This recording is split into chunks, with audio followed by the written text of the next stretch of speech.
Good morning and welcome everyone to the workshop specially organized for Queen of Peace ministry leaders and members, and also our Queen of Peace parishioners. We are very blessed and privileged to have Father Gerard to run this workshop for us. Following COVID-19, this is our very first attempt to organize a formation program for our parishioners via webcast in the safety of their homes. It is not easy to organize this because there are many technical requirements and some investments, and we are unsure of the response. However, if it is positive, we will continue to explore to do more. So do let us know and give us feedback. Today's workshop will be broken into 2 sessions. Each will run for an hour with a 15-minute break in between. The topics for the talk are: Talk 1, the parish mission and the mission of the parish. Talk 2, ministers and disciples. These are instructions for comments and questions. During the talk, you may have questions or comments that you would like to make to Father Gerard. Please visit the Queen of Peace Facebook page, click onto the post on Discipleship Workshop, and post your questions in the comments section. We will collate your questions and answer them as many of the questions as possible. Please make your questions relevant to today's topic, which is the parish ministry. The questions will be answered after the 15-minute break for Talk 1 and immediately after Talk 2. So without further ado, may I present to you Father Gerard to start the session. So, good morning everyone and welcome to this webinar. It's my first time doing something like this, so I'm quite excited. So I'd just like to say hello, first of all, to Queen of Peace parishioners who are tuning in, ministry members of this parish, and we know that because this is going on the World Wide Web, there could be a whole lot of you listening from all over the world, at least in Singapore. I think, when we face situations and difficulties in life, the common spirituality that we often see in Singapore is to ask, why is God letting this happen? So in this situation with COVID-19 in Singapore, we cannot gather together as a parish. We cannot gather together for the Eucharist. We can't gather together in large groups. I don't think in any way that God has made this happen to us. But rather, I like to think of God as accompanying us and walking with us through the journey of life and anything that might come our way. So God is with us at this time. And maybe if you look and reflect at your own life, you would see that it's in situations of trial and suffering that you have grown the most. And we can take this opportunity as a parish, as a church in Singapore, to learn new things, to grow, to come together closer as a community, to tap on each other's gifts and talents and abilities. So all of that has come together to make this possible. And who knows, this might be a way in which the church ministers and reaches out to people in a major way going into the future. So I'm very excited to be a part of this. I feel very strange because I'm not used to standing in front of a camera for such a long time, and I hope you're not going to fall asleep, but we'll all try our best, okay? We look forward to hear your comments and your questions, so you can post them according to the instructions given. Maybe for some of you, the use of the social media is something new for you in your life, and it might be something that we can all learn as we go along, okay? So let's get on with our first talk, which I entitle The Parish Mission and the Mission of the Parish. So here's the question. What is a parish, and what is the mission of the parish? Now it seems like a very simple question, but when we deal with matters of faith or with theology, sometimes the simplest questions are the most difficult to answer. Most of us would think that the parish is the building. That's what we're used to. I'm going to the parish means I'm going to the church, I'm going to the pastoral center, I'm going to attend an event at this particular place. So we think of that as the parish. I think a parish is much more than that. The mission of the parish, that's an even harder question because it's such a broad idea. Maybe you can post in the comments, and the first thing that you can start posting is what you think are, or what do you think is the mission of the parish? What is a parish supposed to do? What is a parish supposed to accomplish? We can imagine that the parish is about organizing masses and the sacraments. We can think that the parish has a role or a mission to do evangelization and catechesis. We could imagine that the parish is about building community and fellowship. We tend to think of the parish as a place where I come to worship and to pray. I suppose the parish is all of these things and much, much more. And how do we understand what each of these ideas mean as well? So there's a lot to look into. So maybe you can start by posting, first of all, what you think a parish is and what is the mission of the parish. In the meantime, let me offer you some teachings of the church. There are many documents and readings that you can go through to read about the parish. I was not able to find any one particular document that lists it out nicely, so I've had to take little bits from different places and kind of put them together. After much reflection, I found that these four serve us very well for our reflection today. So I have 4 definitions and descriptions of a parish. And I take them from 2 sources. First of all, the Code of Canon Law, and secondly, a 1975 apostolic exhortation by Pope Paul VI, which is known as Evangelii Nunciandi. Personally, my favorite papal document of all time. Now, don't get too scared by the names of all of these documents, and it doesn't mean we're all going to have to study canon law or anything like that. I'll break it down nicely for us to try to understand. What is the mission of a parish? Let's look at 4 things that a parish is supposed to do. First of all, a parish is a community of Christians that lives within the diocese. Sometimes if you read documents of the church, you might come across this terminology or this phrase, a particular church or a local church. That simply means the local church of Singapore under our Archbishop. And it could be anywhere else in the world. It's a bit strange in Singapore where the entire country is just one archdiocese under one Archbishop. But in almost every other country in the world, there are numerous bishops leading different territories or different provinces around the country. So a local church, a particular church, is simply a diocese. Now that diocese then is split up into further groupings, and we call them parishes. A parish is one territory that is marked out in the map within the diocese, and then it's understood that everybody who lives within that territory now becomes a parishioner of that parish. So if you live within the boundaries of Queen of Peace Parish, you belong to Queen of Peace. Now that goes the same for all of you who are listening who don't belong to Queen of Peace Parish. You belong to your parish because you live within the boundaries of your parish. And so the people who live within this geographic territory now belong to the parish.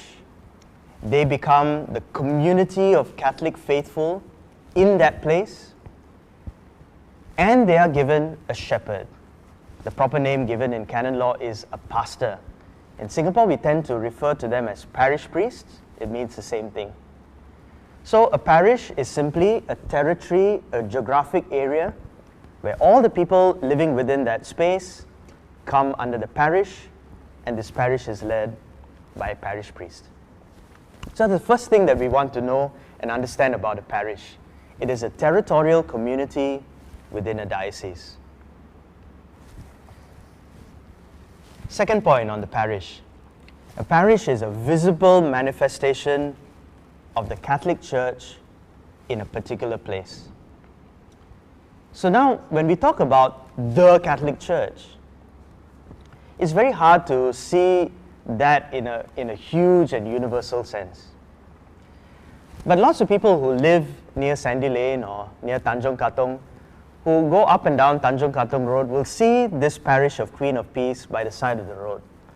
Beautiful, quaint church that it is. Now every time they pass by, they're going to look at your parish and they're going to say, this is the Catholic Church. Well, it's not the Catholic Church, because the Catholic Church is a lot bigger than just the Queen of Peace Parish. But Queen of Peace Parish now becomes a visible manifestation planted in this place that everybody around here looks at that and says, this is the manifestation of the Catholic Church as it exists in our neighborhood. Along with that, each church that is built also takes up an entire history and culture that comes with it. Now, many of you in Queen of Peace have been here for a long, long time. Maybe you grew up here as a child. Maybe even your parents came to this parish. Some of you may even actually now live in a different geographic territory, but continue to come here because you have family roots and cultural roots in this place. So historically, Queen of Peace was founded to serve a Chinese community that lived in the east of Singapore and specifically in Katong.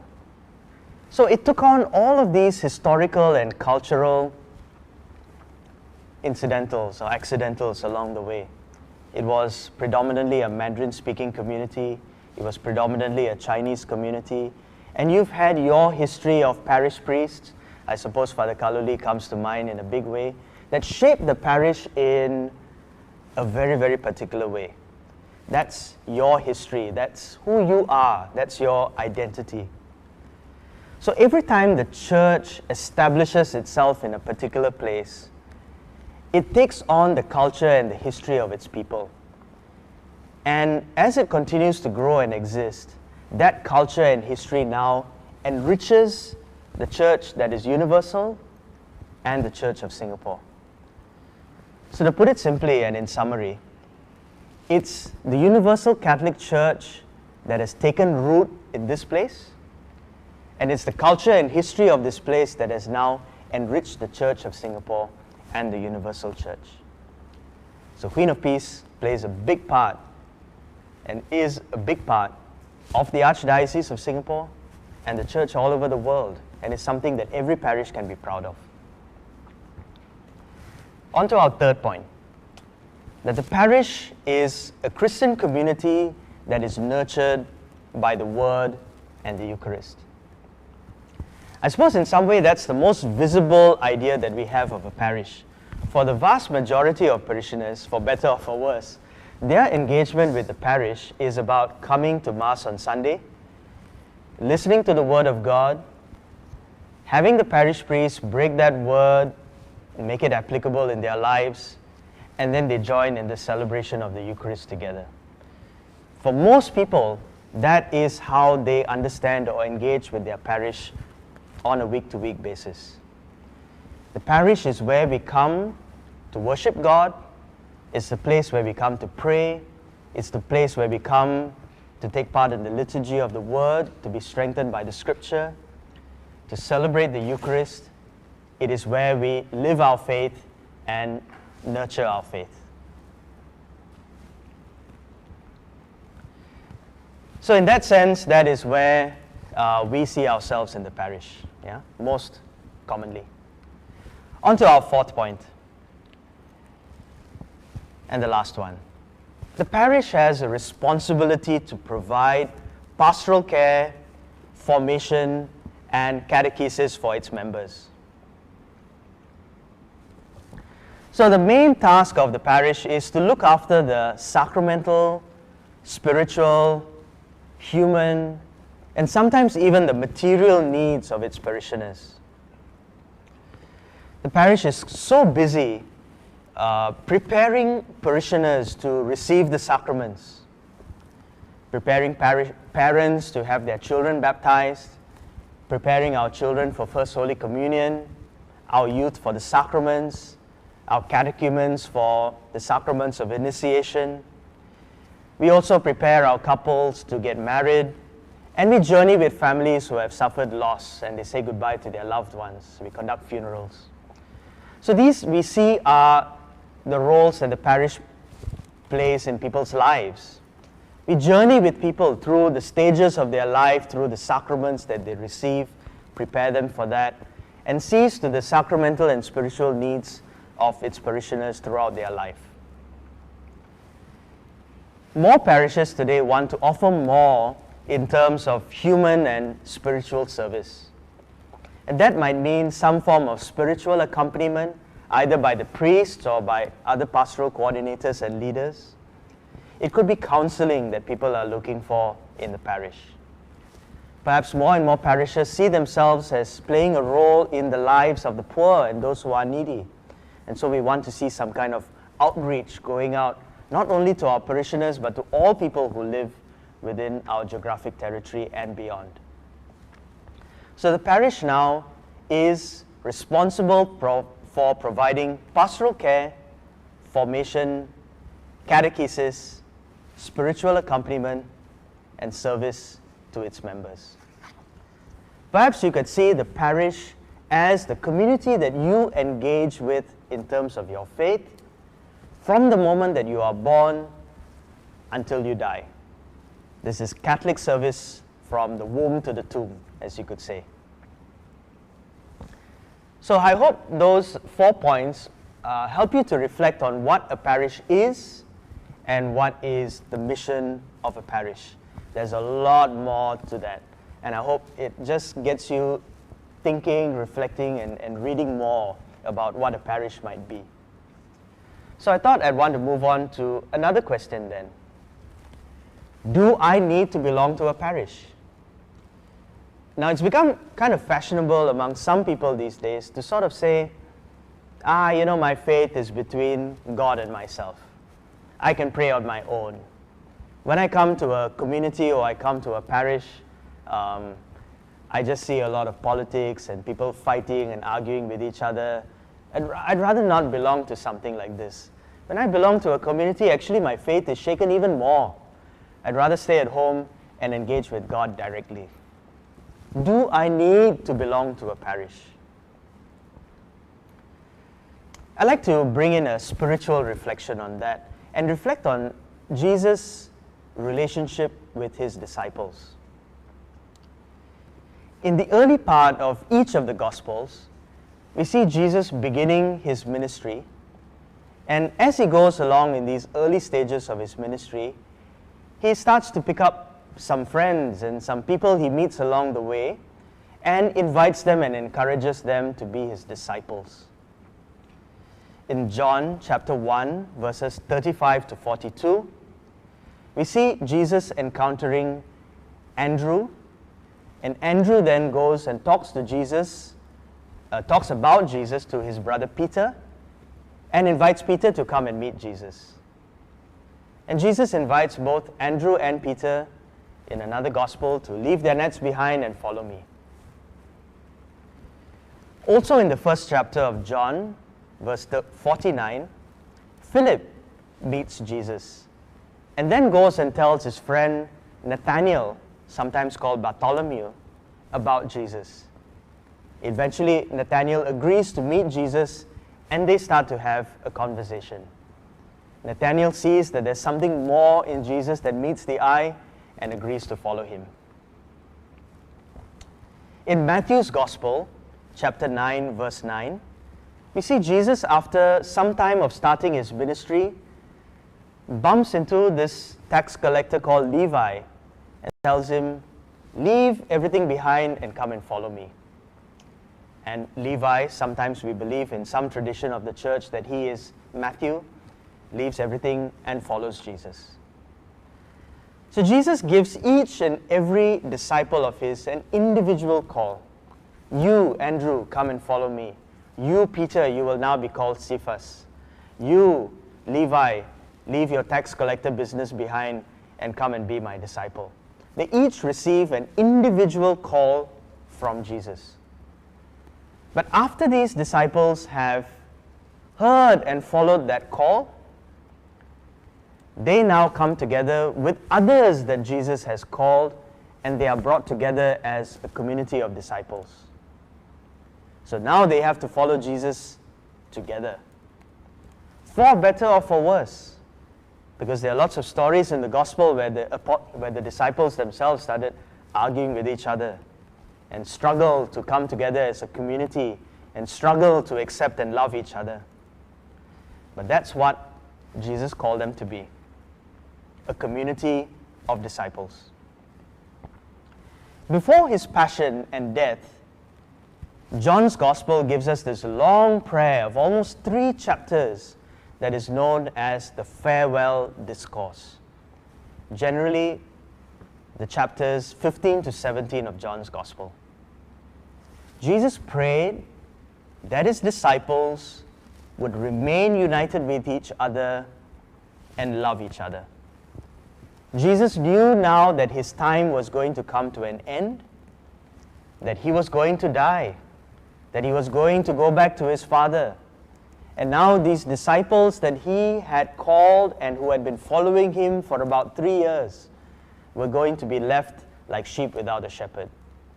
And so Jesus says this prayer for them. And the most impassionate prayer that he prays for his disciples is that they will remain united with each other and that they will love each other. And that's for a purpose, that's for a reason. This communion that they would share with one another would now serve as a sign of the authenticity of their message and of the Christian faith. When people see them as a community living together and loving one another, they are going to be attracted to the faith.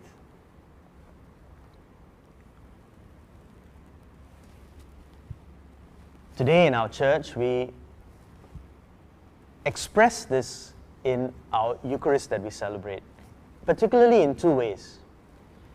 When we say the Eucharistic prayer, you would realize that at one point after the consecration, the priest would mention the names of both the Pope and the Bishop.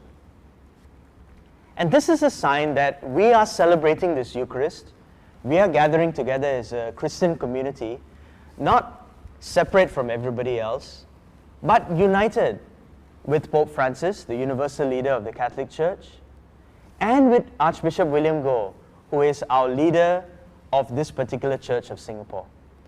And so Queen of Peace Parish or any of your parishes do not stand alone, but they are parishes within this particular church, and this particular church is in communion with the Universal Church led by Pope Francis.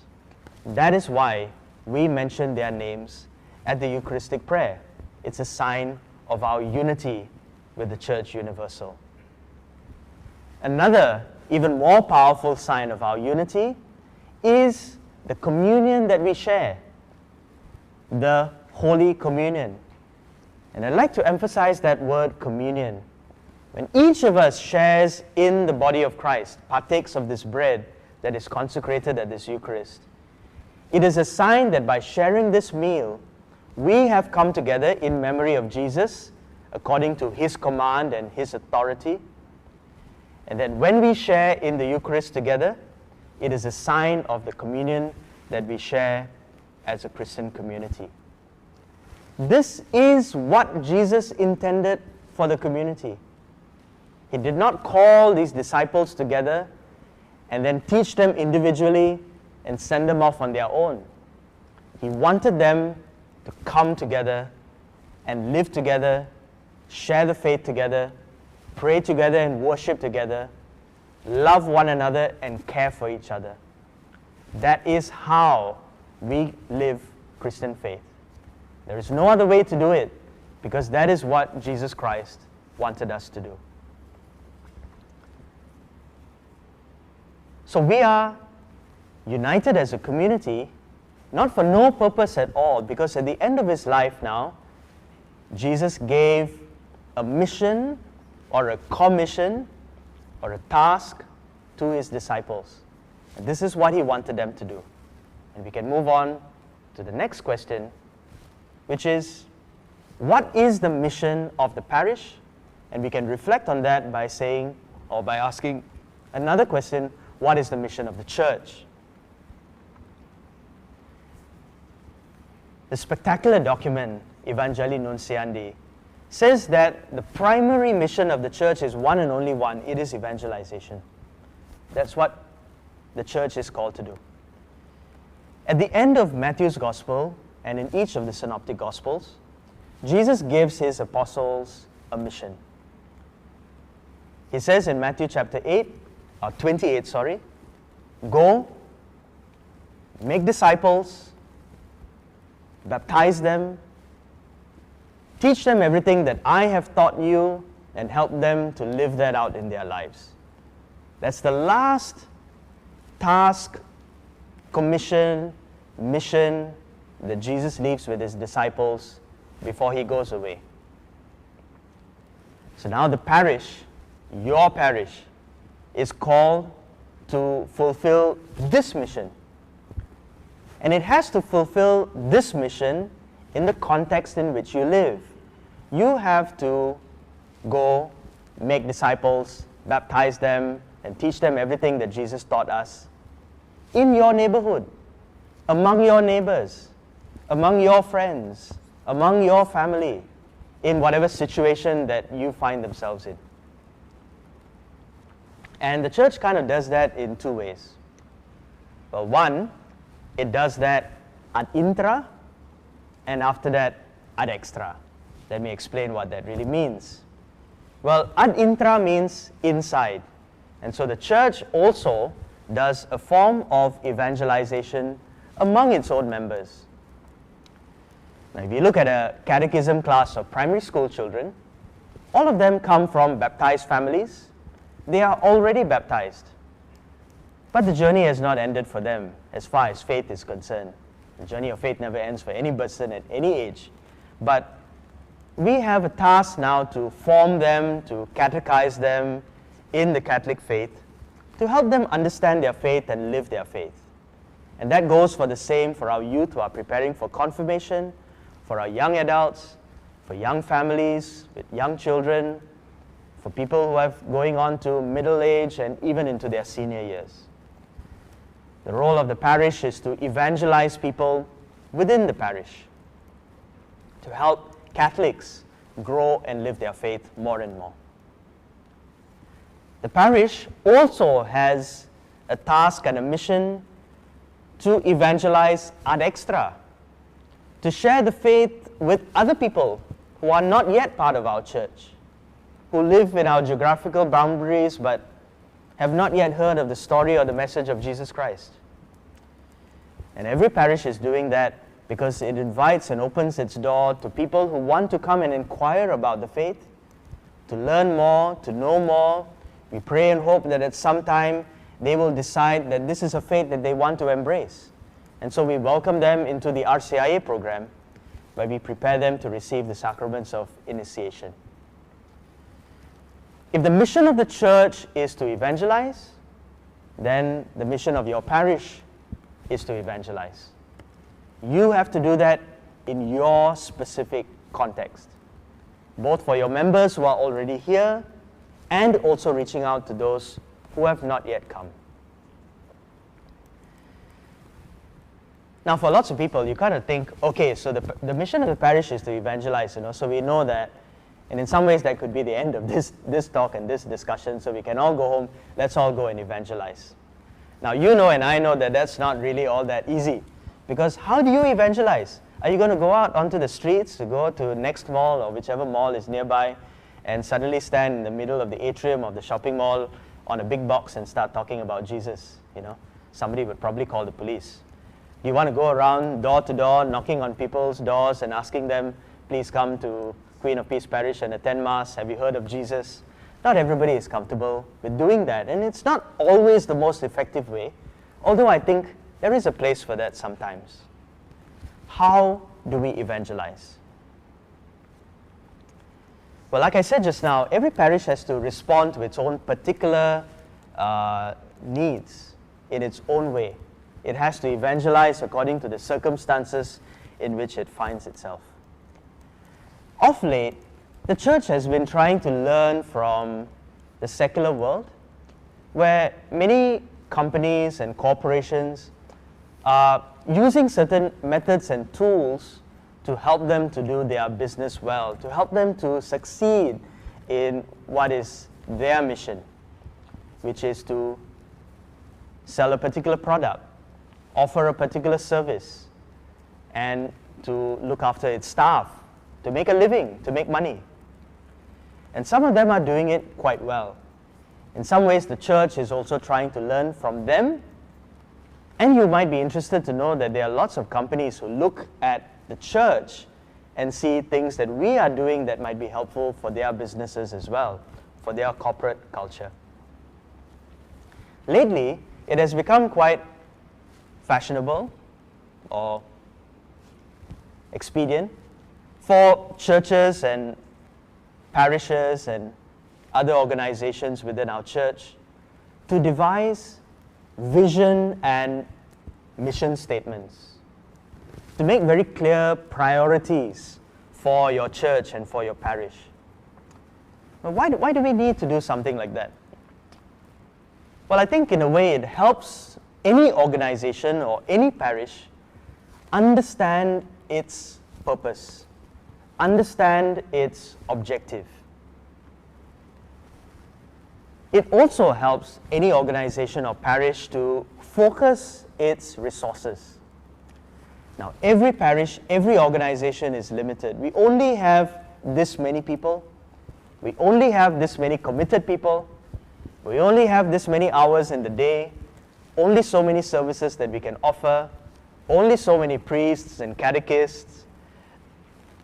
And the good Lord has only given us 24 hours every day. So we can't do everything under the sun as much as we would love to. We have to prioritize our resources, otherwise we're going to burn out our parishioners. We have to decide where we want to put our money. We have to decide how we spend our energy and how we spend our time. So Queen of Peace Parish has done something like that, and I'd like to share this with you today.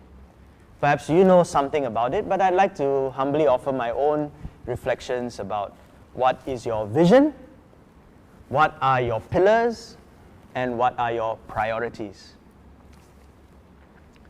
The vision of Queen of Peace, and there's probably a big sign somewhere around your church reminding you of the vision.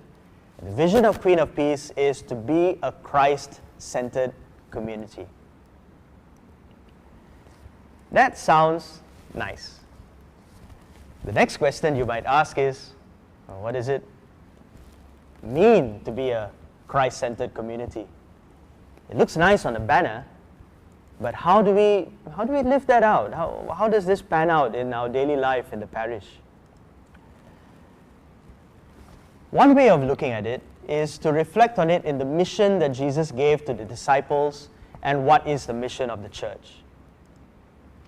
A Christ-centered community is a community that lives out the mandate of Jesus Christ to go, make disciples, baptize them, and teach them to live everything that I have taught you. Could that be a Christ-centered community?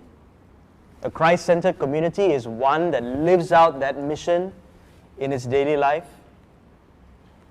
And so now a Christ-centered community is a community of Catholic faithful who are on the mission to make disciples of others.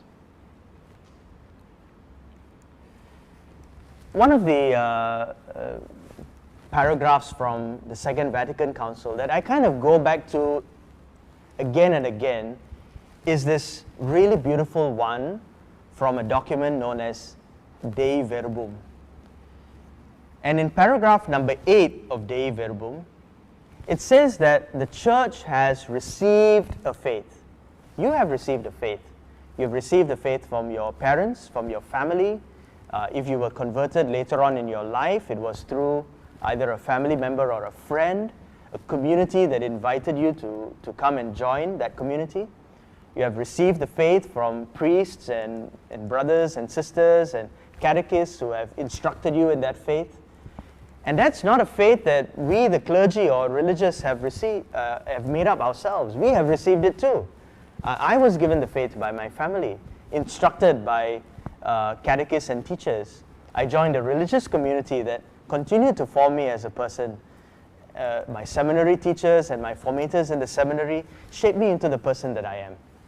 And this faith is not something that anybody has made up. It has come from God Himself, who through His Son Jesus Christ came to share our life in this world and shared with us a message of salvation.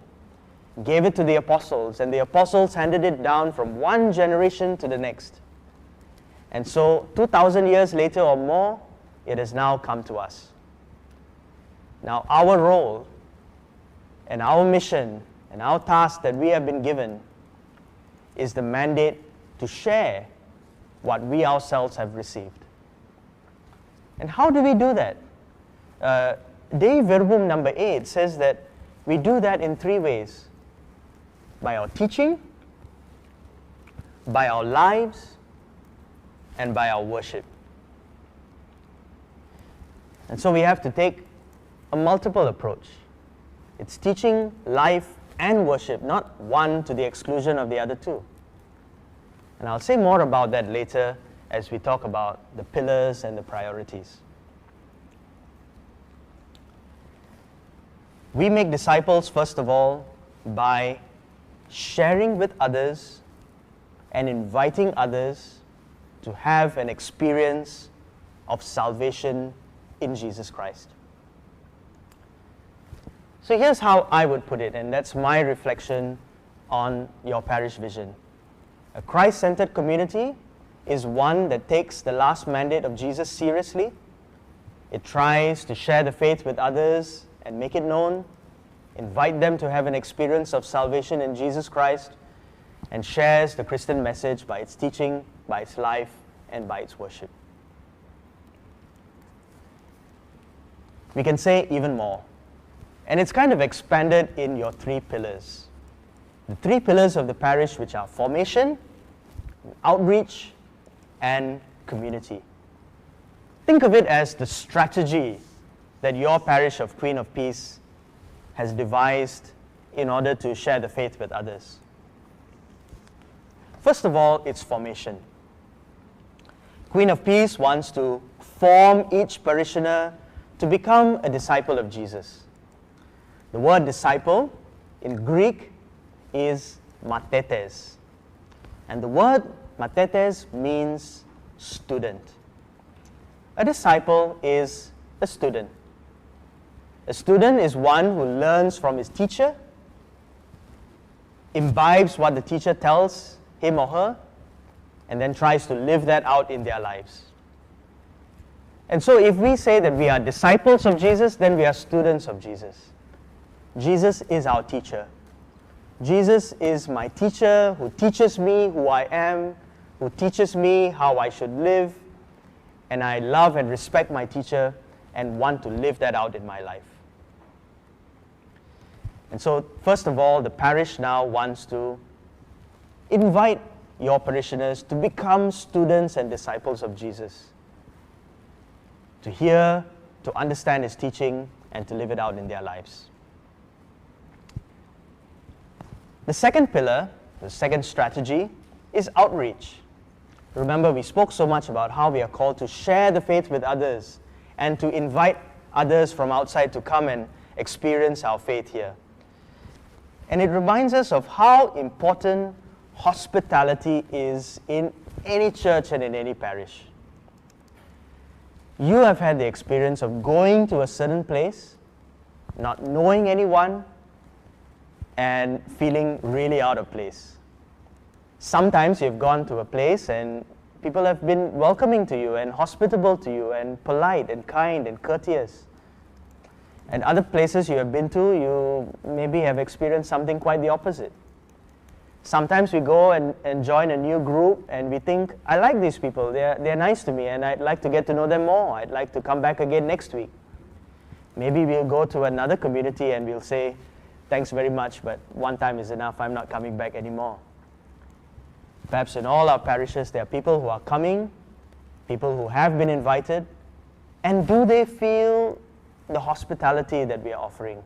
Do they feel welcome? Do they feel good meeting our people?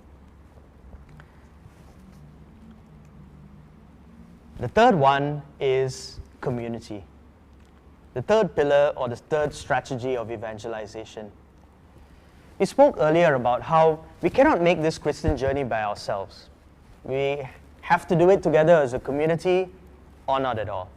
No Christian is an island, is a lone ranger all by himself or herself. We need community in order to grow. We need one another to become better people. A simple example is the family that you live with. You live with a spouse, you live with children, you live with your parents, you live with your grandparents, you have an extended family. And in your experience of life, you haven't always gotten along with each other every day. You know, your children fight among each other. You have disagreements with your spouse. But that is your family.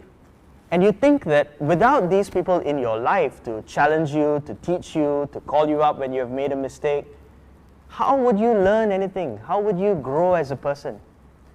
So we cannot say that I can do my own growth. I can become a better person by myself. We need each other to become better Christians, to become better people. We face the temptation every now and again when things are not going so well. Maybe we've had a fallout with a certain group or with a ministry, and we'll say to them, thank you very much, goodbye, I'm leaving, I don't need this in my life. And there's some people who have done that in the church. It's very unfortunate, but it has happened. People who have walked out and say, I don't need this. My faith is my relationship with God, and it's got nothing to do with other people. As much as we face that temptation to say that, and maybe at times in our life we have said that, but we must understand that that's not how Jesus wants us to live the faith. That's not the community that Jesus brought together. Okay, so let's recap a little bit. We have a vision, which is to be a Christ-centered community.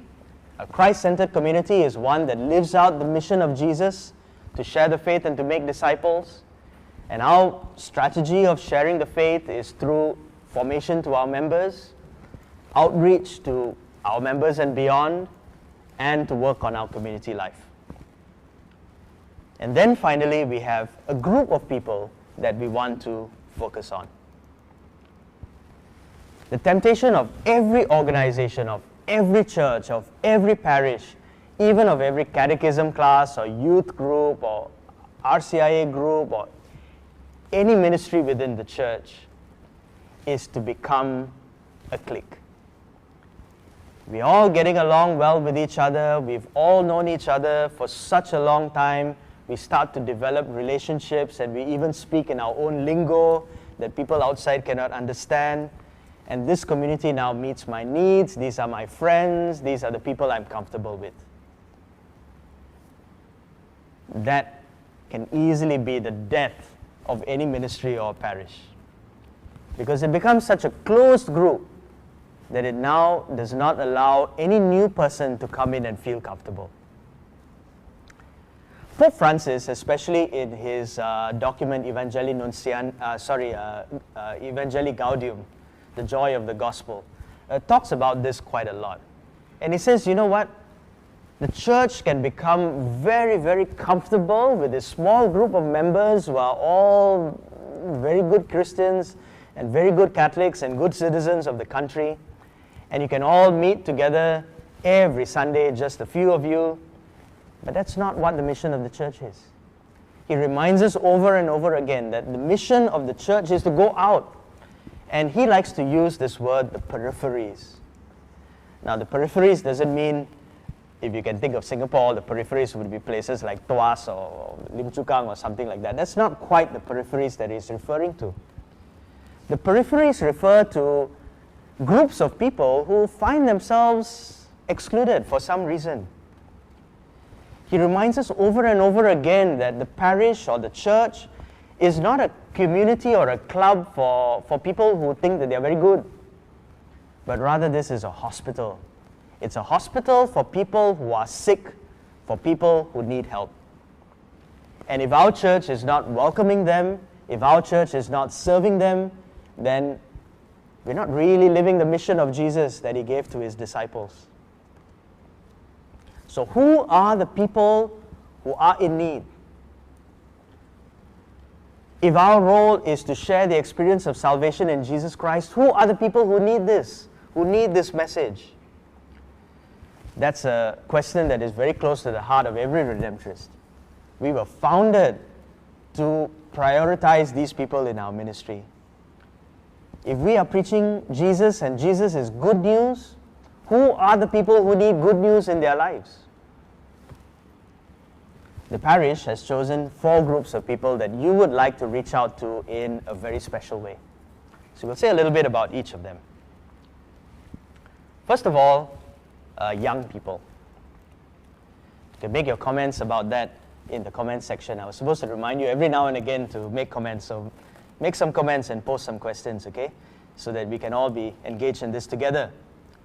You know, one of the big phenomena that we face in our world today is secularism.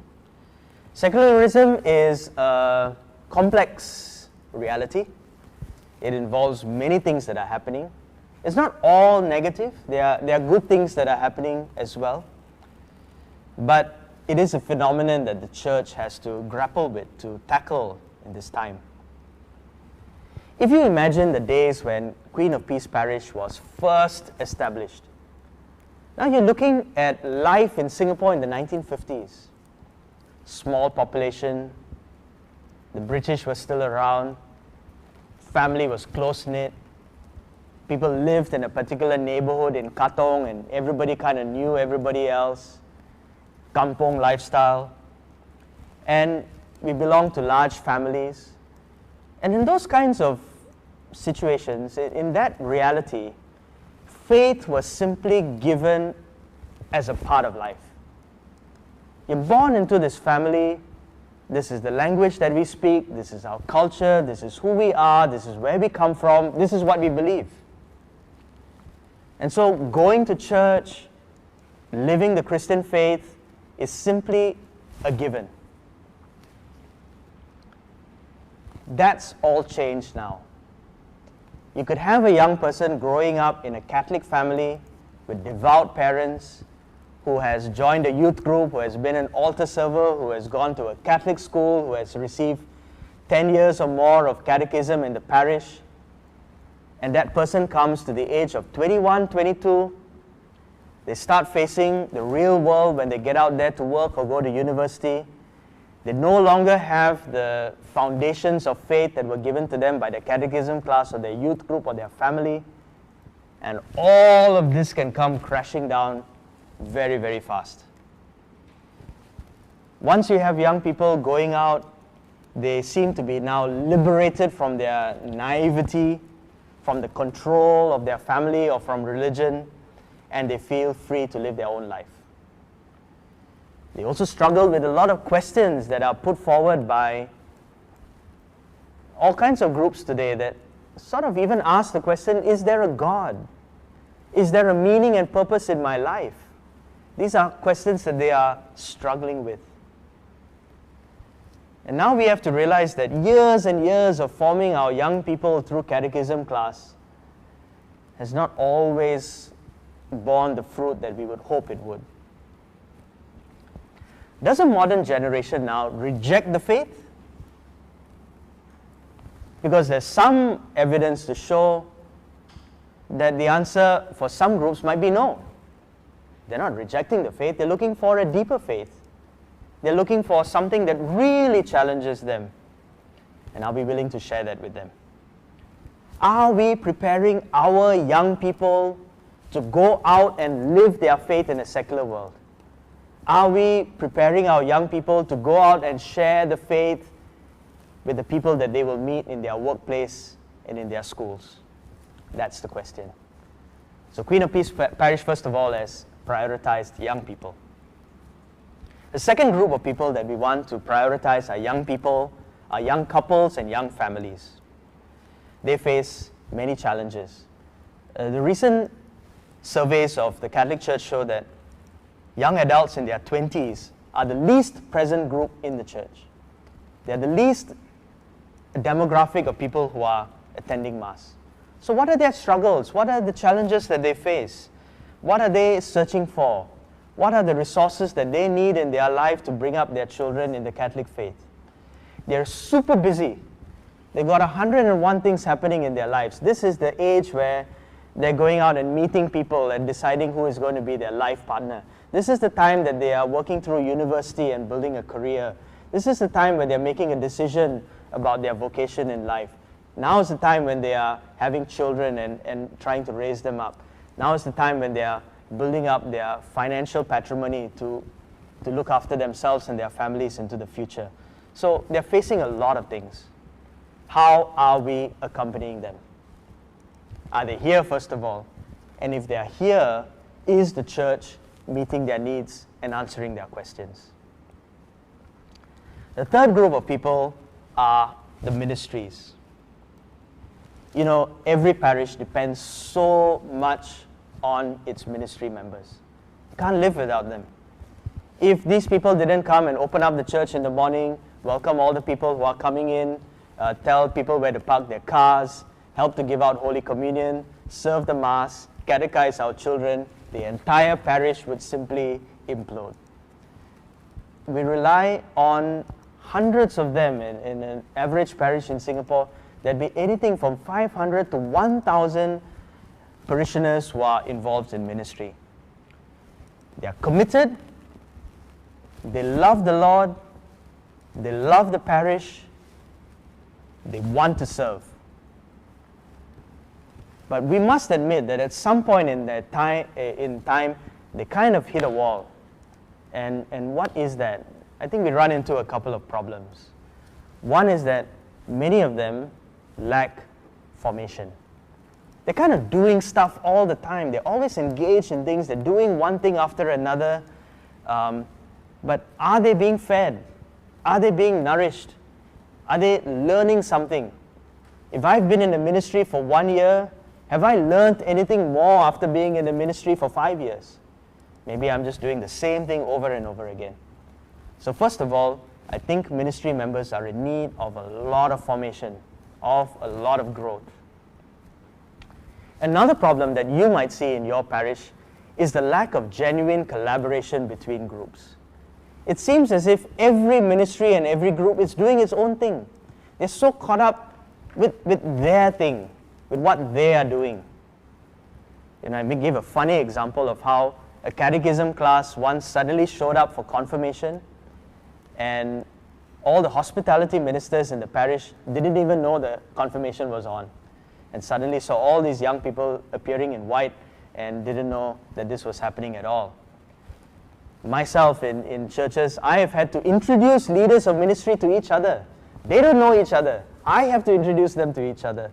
And I wonder whether each group or each community is just so focused on its own thing, in its own ministry, in its own tasks, that they have not really learned to work together or come together. I had a case recently of doing a recollection for a particular church. And in the breakout groups, we asked them to break into groups and to share. And we kind of randomly placed them according to numbers that they drew out of a box. And so ministry members had to mingle with each other and get to know people they didn't know. And later on, one of the feedback that came back to us was that I didn't like this. I would rather have sat with my own ministry members rather than with people that I didn't know. Failing to realize that that was the whole point of the exercise, for them to go out and meet other ministry members that they didn't know. But thankfully, after that, some ministry members said that, towards the end, I have seen this hospitality minister every Sunday for Mass for the past 5 years. The person has never even said hello to me. Today, at lunch, when she passed by, she waved at me and said hi. So it's just a small step. So ministries are something that we feel is a priority for your parish that needs to be worked on.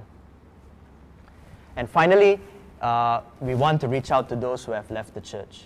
Let me tell you a story. Maybe many of you were here when the Redemptorists came to preach the 9 days of the novena before the feast day last year.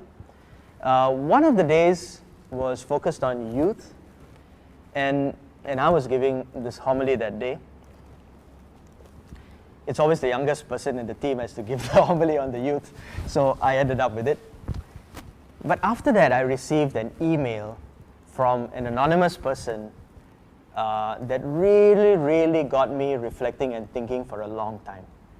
So this person writes me an email after the Mass, and he tells me, you know, I really enjoyed the Mass. I love being there, but I'm afraid I have to tell you that's the last time I'm coming to the parish. I'm getting married. My wife belongs to a Protestant church, and that's where I'm going to go. I tried to bring my fiancée to this parish, but after encountering the Catholic faith and the Catholic community, she decided that this is not what I want. When I go to her church, rather, I feel nourished by the Word of God. I encounter a community that really prays and worships, and I feel that I can worship God better in this church. Wow, what do you do with an email like that? I think it's just been on my mind. It's been months now, and I just keep pondering on it, keep reflecting on it.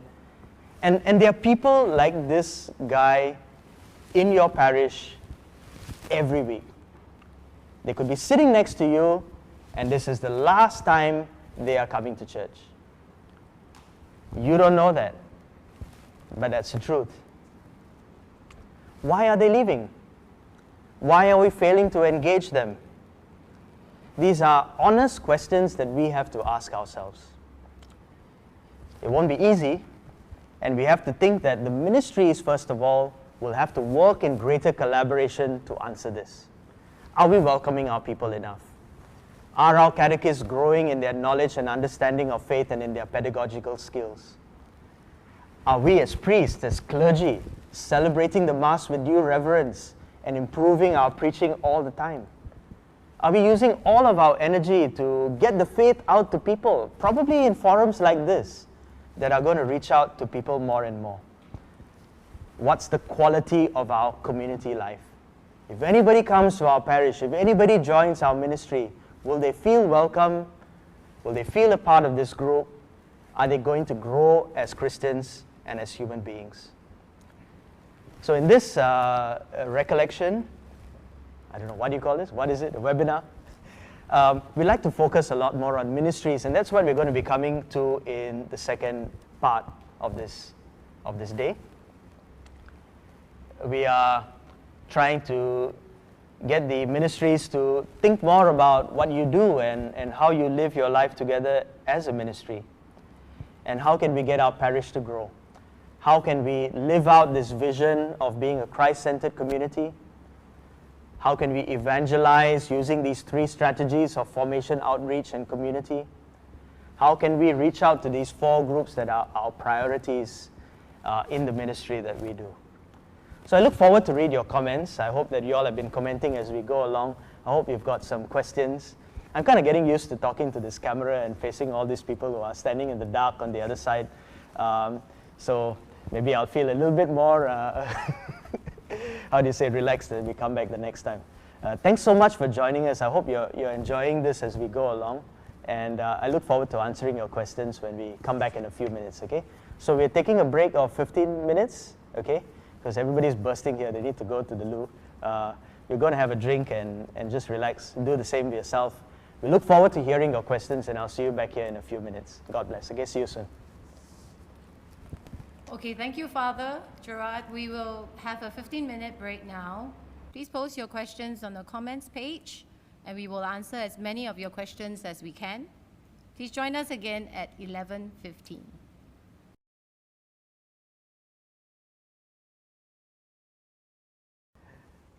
So your parish priest, Father Tim, has a few words for you. Sorry, one more time.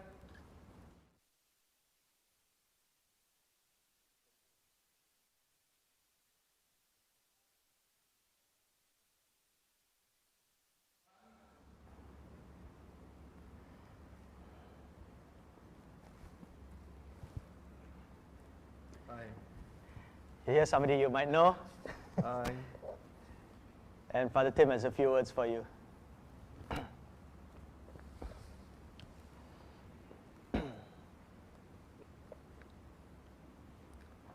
Good morning, brothers and sisters in Christ. I'm sure you recognize my voice. Father Tim, Parish Priest of Queen of Peace. We are very grateful to Father Gerard Lewis, who is here to conduct this online faith formation. I'm so thankful for the team that's been working very hard. So let's continue this session and do enjoy yourself and make our parish vibrant and make Christ to know to each other. Amen. Okay, welcome back. I was told that quite a number of comments and questions have come in. That's really good. And I heard that on YouTube alone, there's been about 200 people tuning in. So if you've got the link, try sending that to your friend, okay? Since we are into evangelization, you can start with that simple thing, okay? WhatsApp the link to your friend and get them to tune in. Of course, anybody can access these videos afterwards as well. So I'm very careful of what I say because everything I say now is going to be on the internet forever, okay? So that's a bit scary. Okay, let's take a look at some of the comments that have come in. And there were a number of comments about parish ministry and some of the challenges that you face in the parish ministry. But first of all, some people were sending in some comments about what they thought was the mission of the parish. Here's one that I like. A parish is a community that allows believers to support each other in our walk of faith. Nicely put. That's from Lucy. Well done, Lucy. If you're in my class, you get an A for that.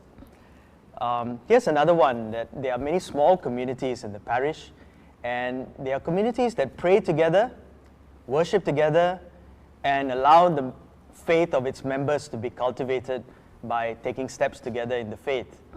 Nice. The mission of the parish is handing on the faith. That's from Andrew. Thank you, Andrew. So handing on the faith, and what does that mean? How do we do that? And I hope that your parish vision, pillars, and priorities help you to understand what that means for you in your specific context. Okay? Okay.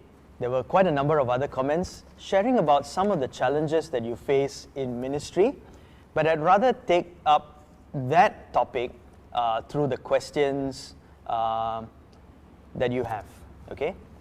So I've chosen 5 questions, and unfortunately, of course, we can't deal with every question in detail, but perhaps your question, even if it's not taken on specifically, would be answered through any one of these 5. We tried to choose as best as we could. Okay, here's the first question. Now, usually people serving in ministries are those who are fired up or have some connection to the parish. How do we reach out to the 90% who are Sunday Catholics? So in Singapore, we've kind of got this idea that we talk about the 10% of parishioners who are involved in ministry, who are doing a lot of things, who are engaged in ministry and serving. And then we talk about the 90% of Catholics who are sort of Sunday Catholics. They come to Mass on Sunday, but don't engage with anything. Now that 10%, 90%, I think today has first of all become metaphorical. Because first of all, I think only 33% of all Catholics are even attending Mass at all. So when we talk about 10%, are we talking about 10% of all Catholics? Or 10% of the 33% who are coming to church at all? So if you say Sunday Catholics, it means people who are coming to church on Sunday at least. And 60% of Catholics in Singapore are not even doing that. So that's something to keep in mind. How do we reach out to those who are Sunday Catholics?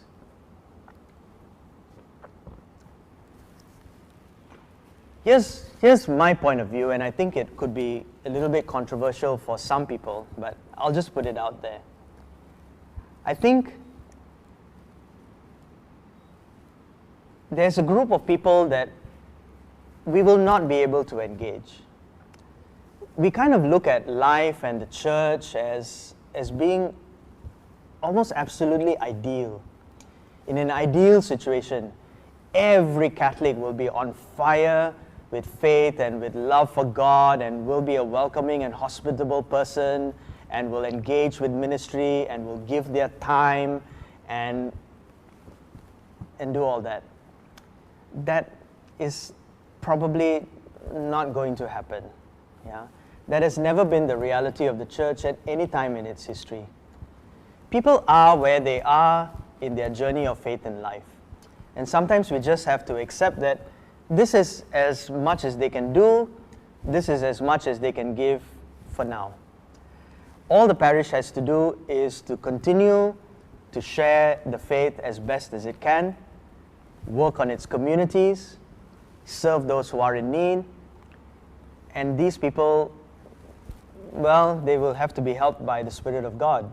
But we have to do our part too. We have to make sure that the parish is doing as best as we can in terms of our evangelization and our community life. And little by little, maybe they will feel that they want to come on board.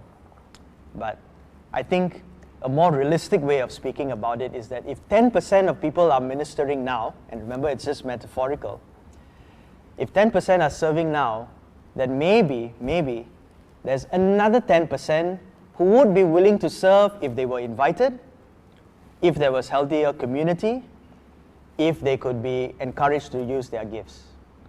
And maybe that's a more realistic goal, at least for a short term. Yeah? But the next talk is about ministry, so we'll take up actually some of the other nuances in that as well. I know it's a pretty a different opinion that I've just shared, you know. So if you want to write anything in the comments, go ahead. Just be nice, okay? Okay. What happens when ministries, instead of forming individuals, become political grounds of jealousy, power struggle, faulty formation? That never happens, does it? Yeah, it happens all the time, I think. And well, that's humanity, isn't it? I think you face that in your work, you face that in any community or group that you have been in, and you face that in the church. I think a lot of people have come to the church imagining that everything here is perfect. It is not. We are human beings. We are human beings who are trying our best to follow Jesus Christ and live out His teaching in our life. And at times we fail. You fail, and I fail, and I have my blind spots, and so do you. So I think in some ways we can show some form of empathy. At the same time, some groups have spiraled down into a very, very toxic situation, and they cannot be allowed to continue because they are already causing harm to their members and to the community at large. Now that's another situation where leaders of a parish or a community need to step in and take some more stringent action, and I think that's necessary. Why does this happen? I think it's often because we are not working on ourselves. Now, remember how I spoke about how at some point in time when the church takes root in a certain place, we kind of embrace the culture of that place. Now, we can't run away from the fact, for example, that we are Singaporeans. And Singaporeans are wired in a certain way, to work in a certain way, to achieve certain results, to get certain things done. That's a good thing. Yeah? Our Prime Minister has received a lot of praise from the international community on how Singapore has dealt with the COVID-19. We're so efficient, things are upfront, we use the media, leaders take bold decisions and stand by them. We have all these different organizations and ministries coming together in teams and task force and things like that. That's a good thing about our culture. I think we are also a group of people who can easily overwork ourselves, have overly high expectations of ourselves and other people, be extremely demanding, when once we see ourselves as customers, we kind of bang on the table and say, this is my right as a customer. I am giving you $10 a month in the collection, and this is what I demand and what I deserve. In ministries, we can put so much pressure on ourselves or on other people to get things done, and our focus is really just on organizing the event to get things done, that we forget about other parts of it. It's also about praying together. It's also about formation. It's also about seeing to our needs in a human way. And I think at times we have forgotten those things. And that's why I think kind of people fall into these traps. Yeah? That's my opinion. Yeah, here's a good one. How can the parish support those who are disenfranchised? And there are groups of people that are given. People who have been through divorce, single parents, or who may have committed an abortion in their life. I think step number one, first of all, something that everybody can do starting from this very moment, do not judge. There are people who have been through things in their life because of certain circumstances. And we don't know what that's like. Yeah? You may or may not know what it's like to live with an abusive spouse who has some form of substance or alcohol abuse. Maybe you know what that's like, but maybe you don't. And how much can we say about somebody who is in that situation? So I think the first thing is that we should never judge. If you know people who are like that in your life, and everybody does, be a friend. Reach out to them, give them your time, listen, journey with them in their life. And I think that goes a long, long way. I'm not sure whether some groups of people somehow feel within themselves that they are being rejected, even though they have not received any kind of overt rejection from the community. I'm not sure how to overcome that. I'm very careful about how I preach. And I do tend to challenge people who are more in church rather than outside, because I think the onus falls on us to reach out to others because we have made a commitment to live our faith. So I guess we are all trying our best.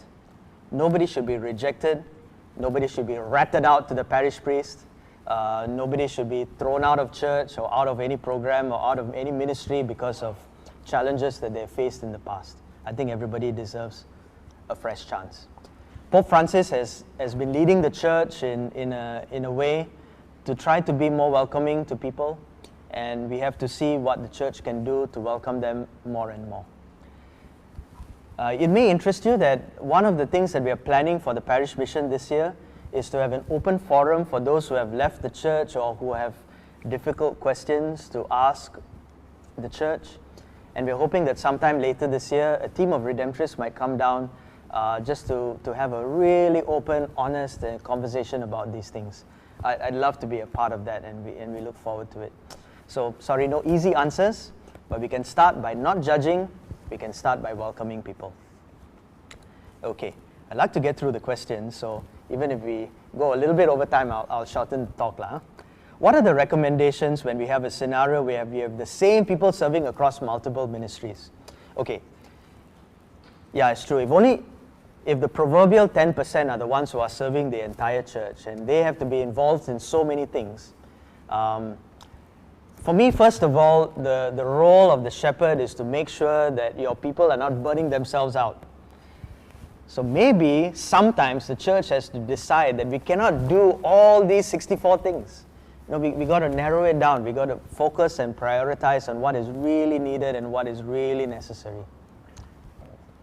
I hope that there is a group of people who are ready to come and serve if they are invited, if we give them a space for them to use their gifts or their talents, and if we have healthier communities, these people will jump on board very quickly.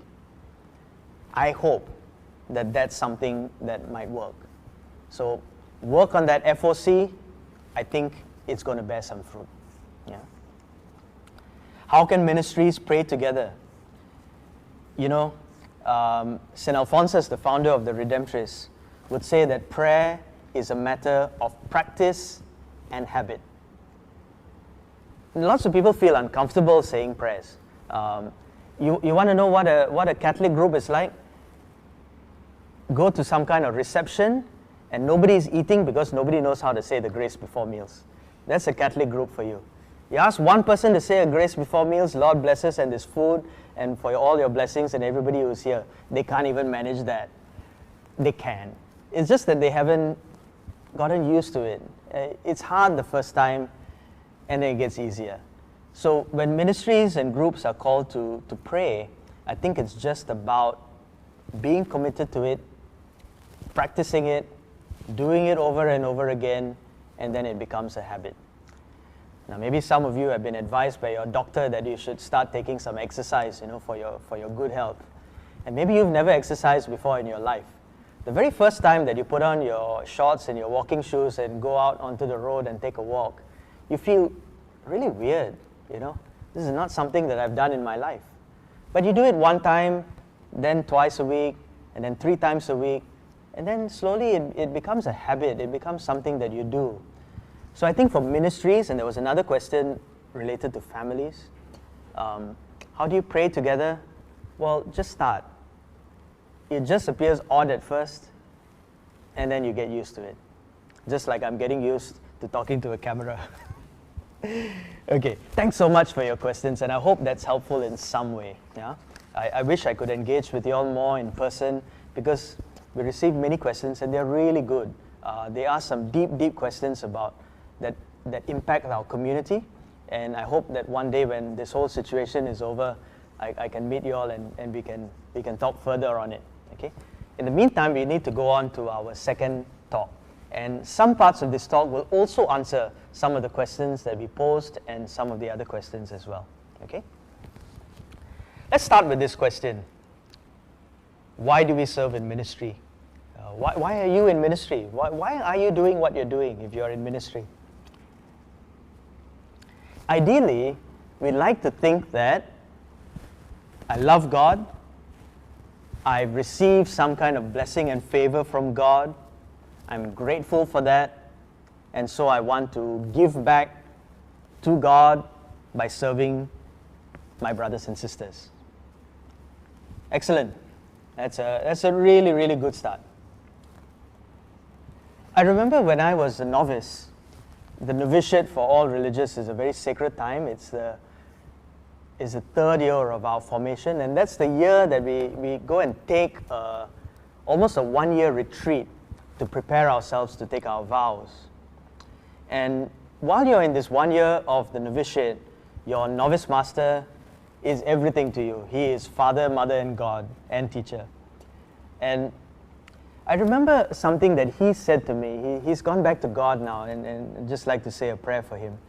And I remember he told us when we first entered the novitiate, he said, all of y'all have come with some good intention.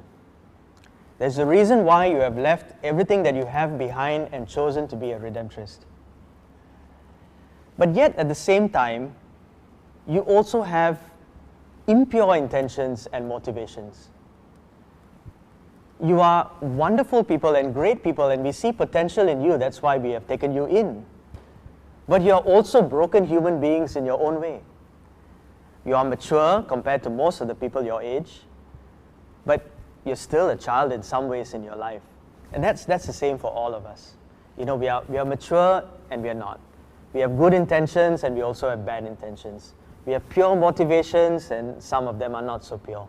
So we are a mixture of all kinds of things that are happening within ourselves, and we're not even aware of 99% of all the stuff that's going on inside of ourselves. So maybe you have joined a ministry because you want to serve. Maybe you've joined a ministry because you want to be the change that you want to see. You've joined a ministry because you believe in something or that you're passionate about it. Maybe you see that you have a gift and you want to use it. Maybe somebody has moved you by their plight or by their suffering and you reach out to serve them. But yet at the same time, we also serve because we feel guilty, because as a Catholic I must do something, so I've got to find something to do. Maybe we serve because I like being in charge. Maybe I serve because I like wearing a uniform. Maybe I just like to tell people where to park. It's just something that rocks my boat. Maybe wearing a sash and telling people that they're not allowed to come into the church is something that makes me happy. I don't know. We've all got reasons why we want to serve, you know.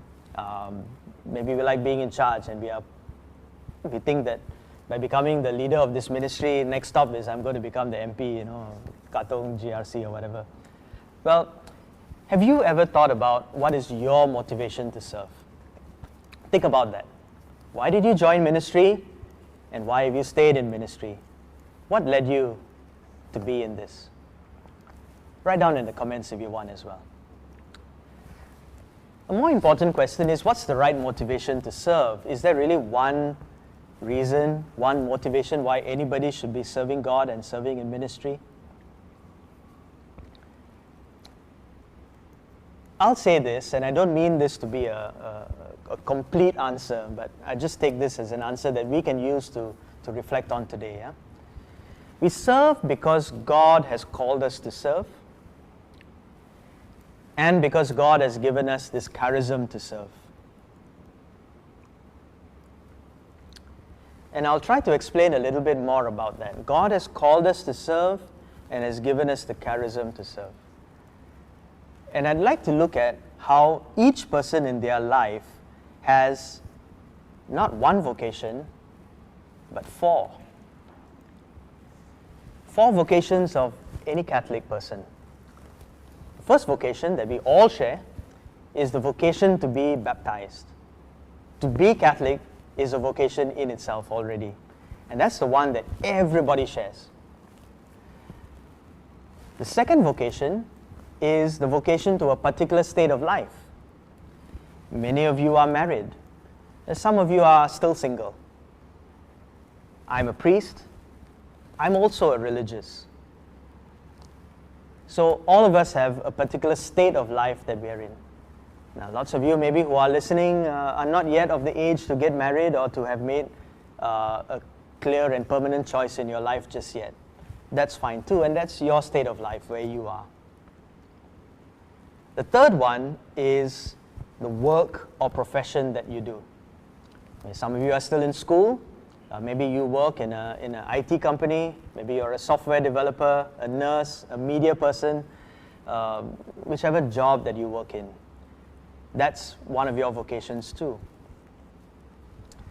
And finally, many of us feel called to a particular ministry in the church. Maybe you're a hospitality minister, a minister of Holy Communion, a catechist, or you serve in the pastoral council of the parish. That's your ministry. So you can look at each Catholic as having four different kinds of vocations in our life. Maybe you just want to reflect on where you fall in each of those four categories. Okay? God has called each and every one of us who is baptized to do our part, to share the faith, that's evangelize, to build a church, to build the kingdom of God. And we do that in and through our four vocations. In the past, it was often believed that the role of evangelization or the role of leading the church was only for priests and religious. And I think over a long period of time, lay people started becoming very, very passive in the way that they live their faith, relying on a clergy or religious for almost everything. The Second Vatican Council has tried to change this viewpoint in a very, very radical way. It's been more than 50 years, but these things take a lot of time. So we're still working on it. But here's the message to you. It's very clear. All of you have a vocation. You have four vocations, and God has called you in your vocation and in your state of life to share the faith, to build a church, and to build the kingdom of God. I'd like to offer you three scriptural reflections on that. If you've got a Bible, take it out and read, or take note of these passages and read them later. First of all, a passage that maybe we are familiar with, 1 Corinthians chapter 12, verses 12 to 26. And in this passage, Paul uses the analogy of the body. every part of our body plays a different function and a different role. And we cannot say to any part of the body that I can do without you. Unless you have studied biology, or you're a doctor, or you're very knowledgeable about some things, there are probably organs in your body that you don't even know exist. There are organs in your body that you have no idea how it works.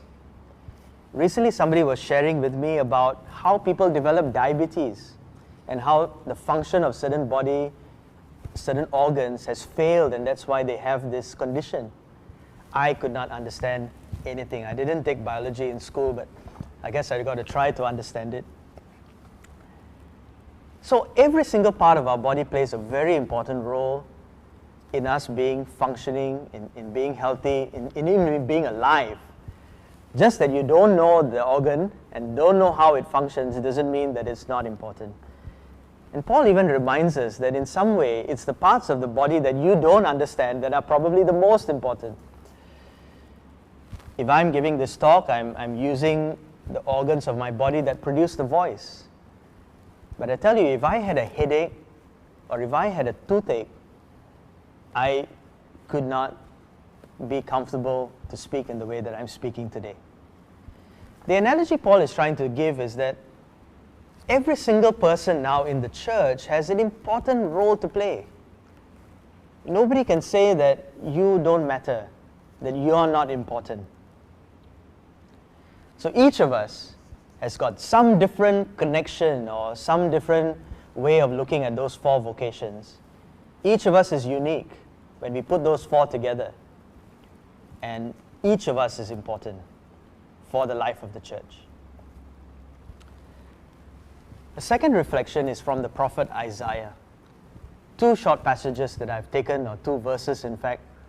Verse 42, chapter 42 verse 6 rather, and chapter 49 verse 6.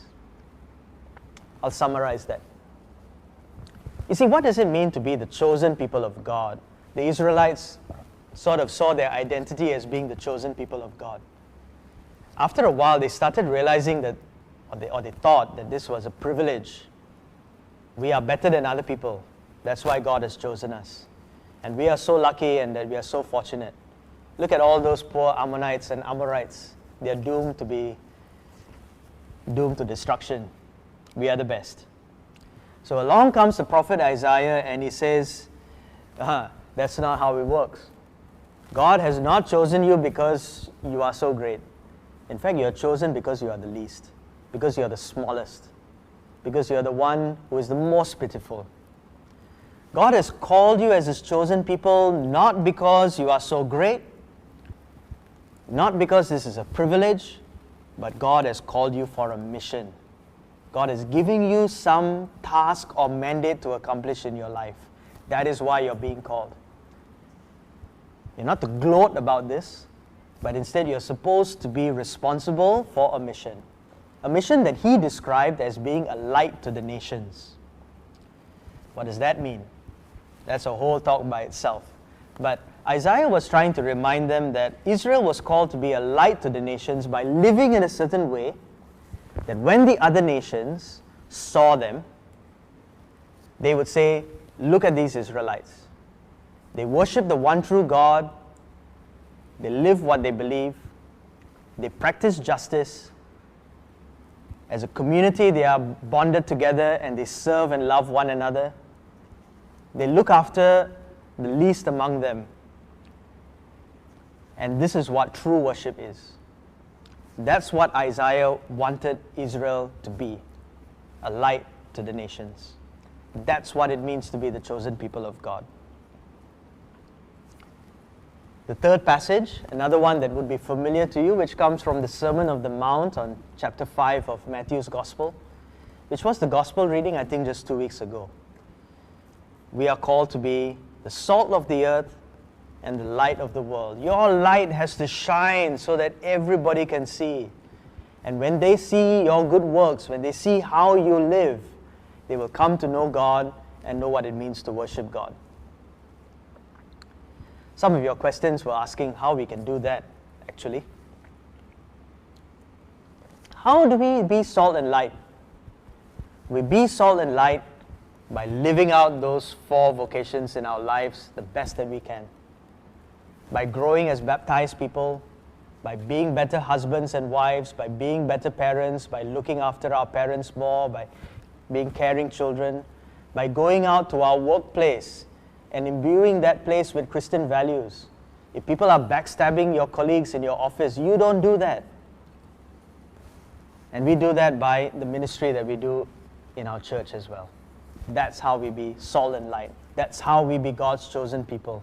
That's how we all function together as one body for the mission of the church.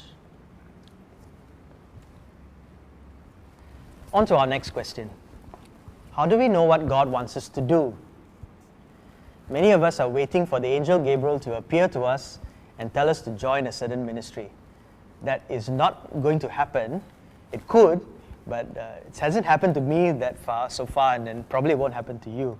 So how do we know? How do we know what God wants us to do? How do we know how God wants us to serve, or where God wants us to serve? So the question is discernment.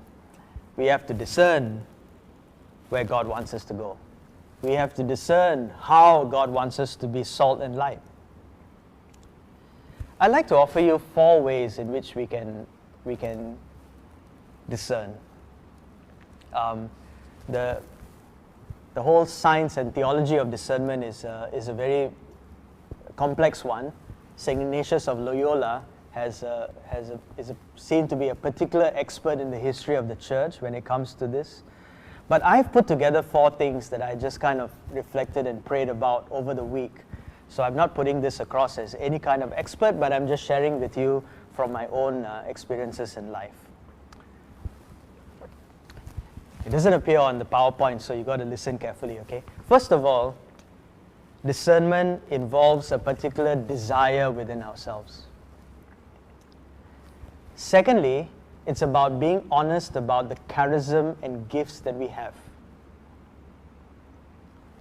Third, do we see a clear path opening up before us where God is allowing us to do the thing that we desire to do? And fourth, do we see what we are doing bearing fruit? Okay, let's go back to those 4 again, okay? And I'll say a little bit more. First of all, the desire. Now, all of us have desires to do many different things. And if you have a love and passion for God and for His church, perhaps in your life you would have had a desire to do all kinds of different things in your life. You would have met a poor person and wanted to have some kind of ministry to reach out to them. When you've seen kind of youth hanging around the church, there may have been a desire in you to be a youth ministry leader or a catechist. Maybe you saw some part of the church was broken down or in need. You felt the desire to volunteer and to do that. Now, at some point in time, you would have followed through on some of those desires, and some other desires would have just kind of fallen by the wayside, and you've not picked it up since. Some of them you've forgotten. You've kind of looked back on your foolish youth and thought, what was I thinking in those days? Other things continue to burn in your heart, and you're just sort of waiting for a door or a window to open and an opportunity to take that up at a later stage. But we all have desires, things that we like to do, things that we want to do. I think that's the first stage of the discernment. If you never thought about anything, you wouldn't even start doing it. So the fact that you're thinking about it is step 1. The next thing you want to look at is whether or not you have the charism or the gift to do that. Not everybody has the charism to be a youth minister. Not everybody can be a catechist. Not everybody can join the choir. Some people would joke that not everybody should join the choir. Some of us have the ability to sing very well. Some of us have a natural ability to teach. Some of you are better with older people. Some of you are better with younger people. Some of you who have young families and young children feel a desire to reach out to other young couples with young children, and you feel that you have the ability to lead them, to guide them, to journey with them. So all of us have charisms and gifts. if that desire is now backed up in some way with a particular gift to be able to see through that desire, now you're on to stage 2. You're on to something here. I desire to do something, and I actually can do it. Now, do I want to do it or not? Can I do it or not? That leads us to the third stage. In the third stage of discernment, I think that if something is meant to be, then in God's good time, a path will open before you to allow it to happen.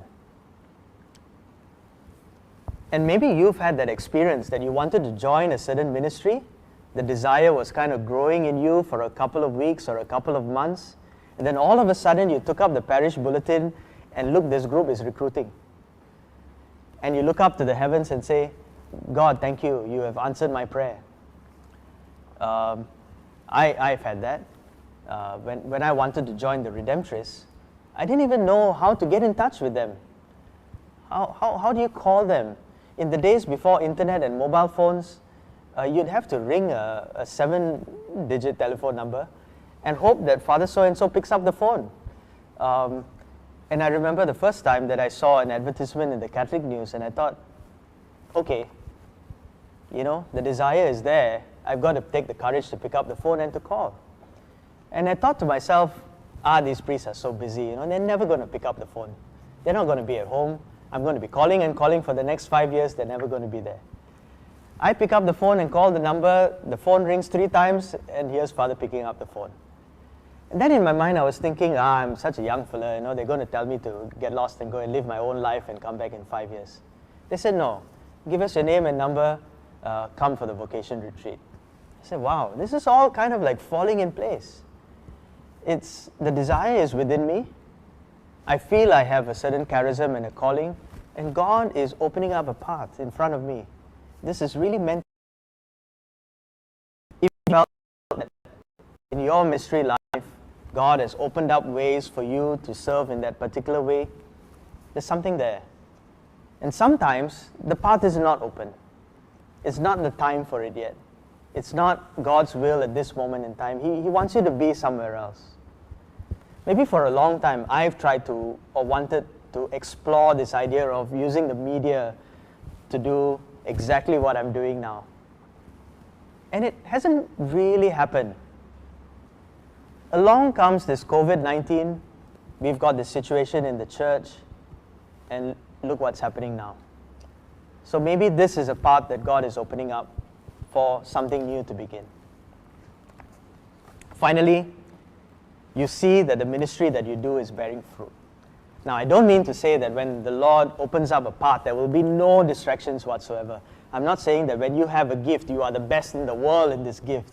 It doesn't mean that when we say that your ministry is bearing fruit, it is bringing in thousands and thousands of people to conversion. No, these are small fruits, these are small gifts, these are small little ways that God is opening up things. But if you see that you are in a ministry, you're happy there, you like being there, you feel called to be there, the desire is still there, maybe that's where you're called to be. If that is a desire within you that just simply does not go away, stick with that. Maybe that's something that the Lord is wanting you to do. Okay? Okay, I hope that helps. Ask any questions later on if you want. I want to move on to the next question, which is about what is our experience in ministry. From your comments and from your questions, I think some things are quite clear. Of late, the Archbishop has been saying a lot of things, and I'm sure you listen to Archbishop William Goh often enough. And he's often spoken about some of the things that hold us back as a church in Singapore. He often says that many Catholics in Singapore have a minimal at best personal relationship with God. They have a very shallow understanding of the faith. They have no prayer life. In fact, they don't even know how to pray. And maybe they have no sense of community. The vast majority of Catholics, some of you might say, are outstanding Catholics, meaning to say they are standing outside the church. They are Sunday Catholics, undercover Catholics, lapsed Catholics, retired Catholics, and all those kind of lame Singaporean jokes that we like to use all the time. And what happens to them when they kind of go to that level of faith? Do they go off and join another church? Do they give up all practice of faith altogether? Maybe they still believe, but they don't practice. Maybe some of them don't even believe anymore. If we're using that proverbial 10 and 90%, then if you're involved in ministry, you are part of the 10%. But then, when we listen to so many of your experiences in ministry, it seems that even the 10% who are in ministry can fall under this description of the Archbishop. Even the 10% who are in ministry have no personal relationship with God, have a shallow understanding of their faith, don't know how to pray and never pray, or don't have a sense of community. Wow, that's scary. Well, first of all, let's not judge, but rather let's say, okay, this is where we are. We are human beings, this is the reality of the situation, this is where we are. And what can we do to move people along that journey of faith? If some of you were saying that the parish or the community is the place where people live the faith and where we are helping one another to grow, well, this is it. This is how we got to do it. Yeah. What's your experience of ministry? Some of you have already shared, but you can put in some more comments in the comment section. I can't see the comments just yet, but I look forward to going home later and reading through. Maybe you've had some positive experiences. Please don't forget to share some of those. And maybe you've had some negative experiences as well.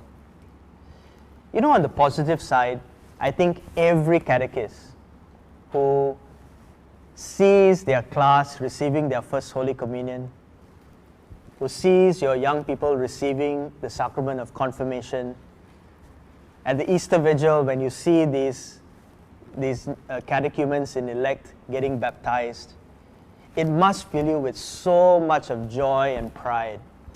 And at the end of that 1 year, all the struggles and trials and sufferings that you faced, they just kind of go away for that moment. And you think this was all worth it because I could journey with these people and bring them to the stage.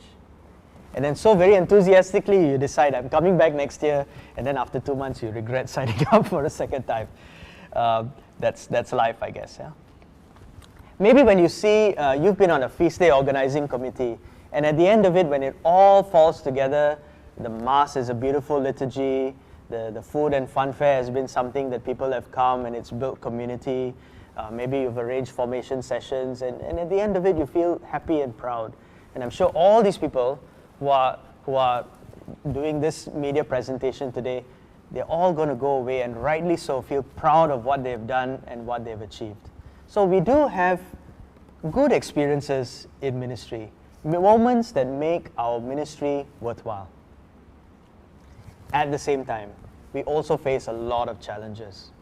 I think most of all, I would say the one challenge above everything else is that we are really overwhelmed. There's just too much coming at us too fast. So much of work to be done. Expectations of people are really high. And sometimes we can become resentful if we feel that we are the 10% of people who are working to constantly be serving the 90% who do nothing. You keep doing that for 3 years, 5 years, and 10 years, you're going to end up being a really angry person, I think, at the end of all of that. I've had friends sit down with me and tell me, you should do this and you should do that, and all of this is happening in our society, you're doing nothing about it. I remember once feeling really resentful some years ago when I was involved in youth ministry, and on average I would preach about 30 to 40 retreats for young people every year. 30 to 40 retreats. And I remember somebody came to me in the car park of the church and expressed their frustration that nothing is being done in the church for young people. And the person looked at me and said, look at you. What have you done for young people? You have done nothing for young people. And I remember at that moment just sinking with despair and thinking, I just felt so upset by it.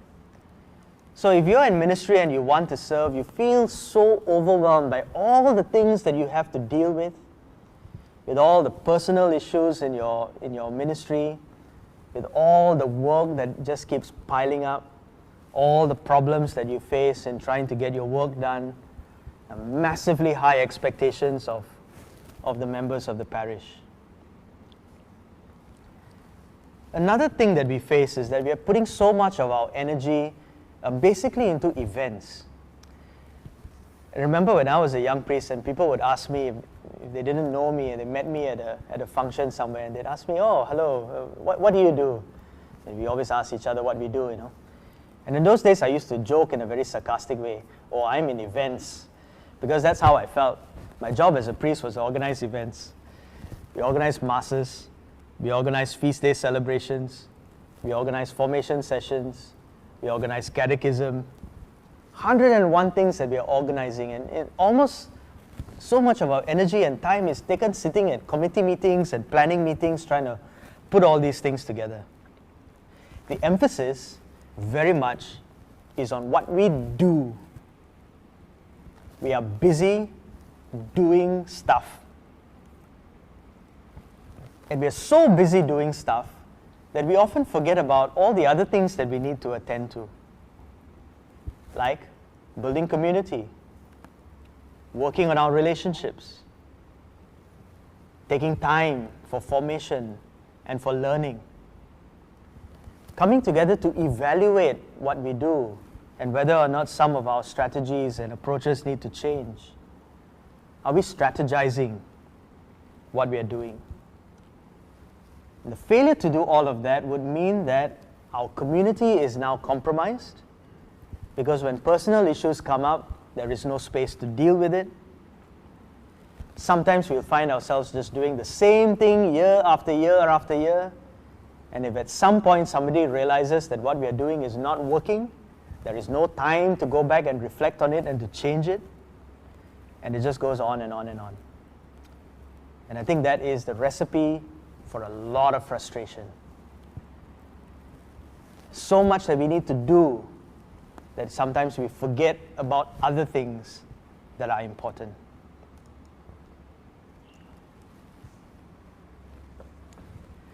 I have a feeling some of you have a lot to say about that, so I'm waiting to hear the comments. What's the mission of your ministry? What's the goal of your ministry? I think if I shared with you my own experiences, both as a layperson and as a priest, we can easily see that the mission of our ministry is to simply do what we are supposed to do. If you belong to a car park warden's ministry, then your job is just to get all the cars in, make sure they park properly and get them all out at the end of the Mass. If you're a hospitality minister, then you're doing ushering and making sure that the church is in good order. If you're a choir person, a choir member, then you're just making sure that you sing very well and you get caught up with all your practices and all the feast days that you have to prepare for. It's very easy to see that this is our mission. I'd like us to be challenged to see the role of the ministry as something more. The role of the ministry is to form us to be disciples of Jesus. A disciple of Jesus is one that lives the mission of sharing the faith. Is our ministry forming us to be disciples of Jesus? And now we have to reframe everything that we do, because it's not so much that because I'm a disciple of Jesus, now I choose to sing in the choir.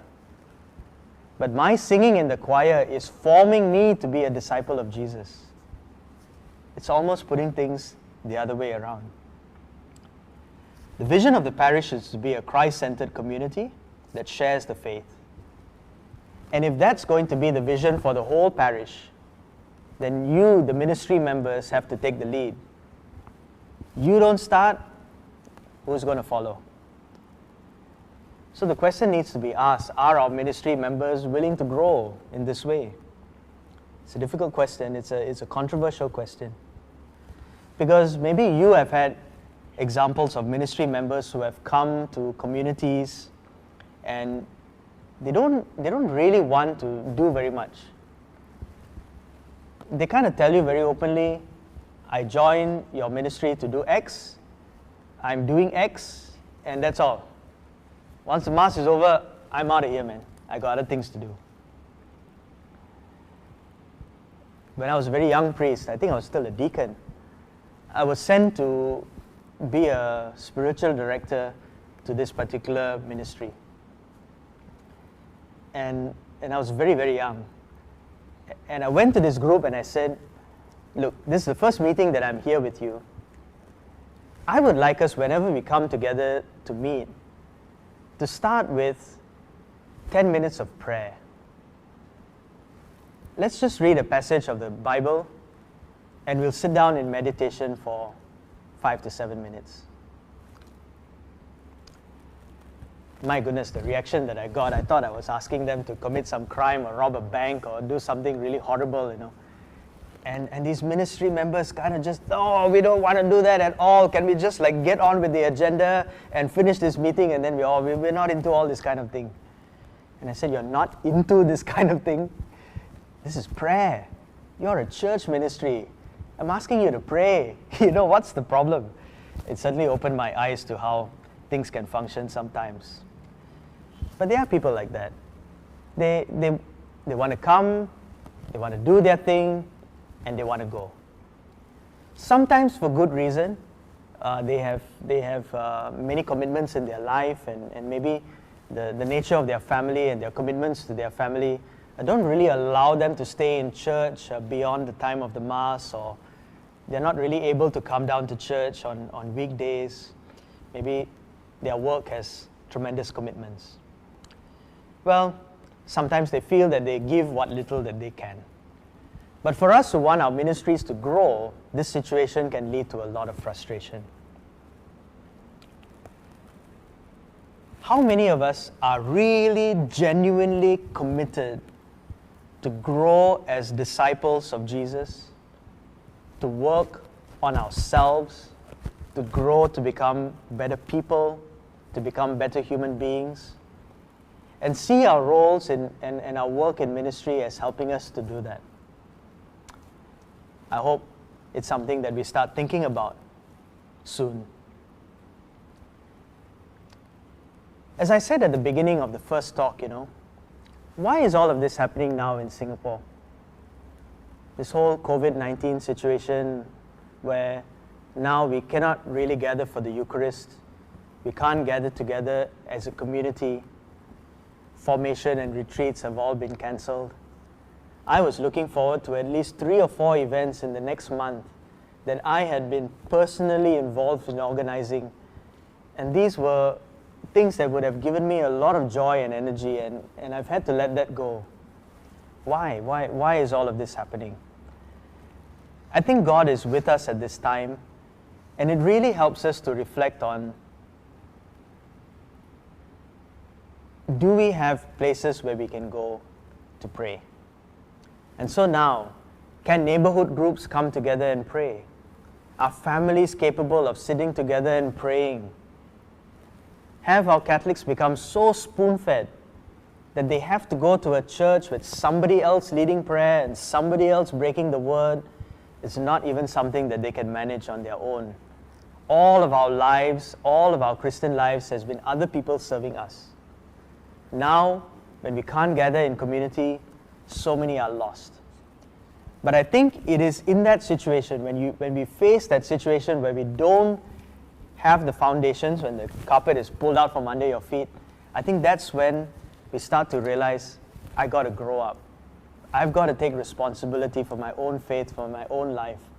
And maybe there'll be some growth coming out of this for our community. I'm already trying something new, so you got to try something new as well, okay? We grow most of all through the times of our trial and suffering. And you know that in your life as well. It's been the difficult moments in your life that have shaped you into the person that you are. I'd like to share a little bit about what the Redemptorist Parish Mission is all about, because that's what we're doing, and even this event is part of that major thing. So I'd like to share with you a little bit about who the Redemptorists are and what we do, where we came from, and why we are the way we are. We are very interesting people, and there's good reason for that.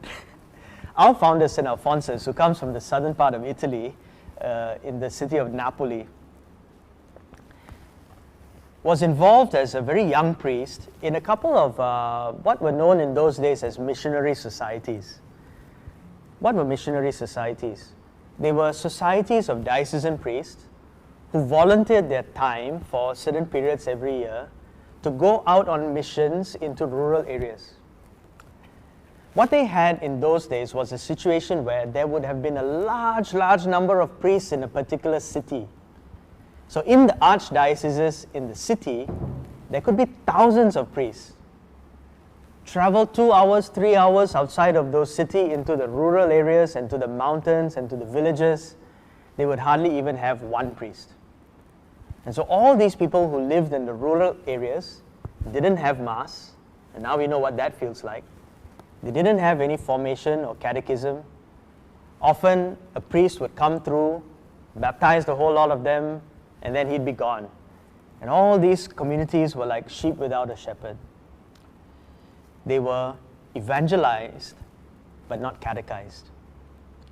And so St. Alphonsus would volunteer in a couple of these missionary societies and go out and spend 2 weeks to a month in these rural places, catechizing the people, giving formation, preaching, bringing the people back to church, training catechists so that they could function some more when the missioners left again.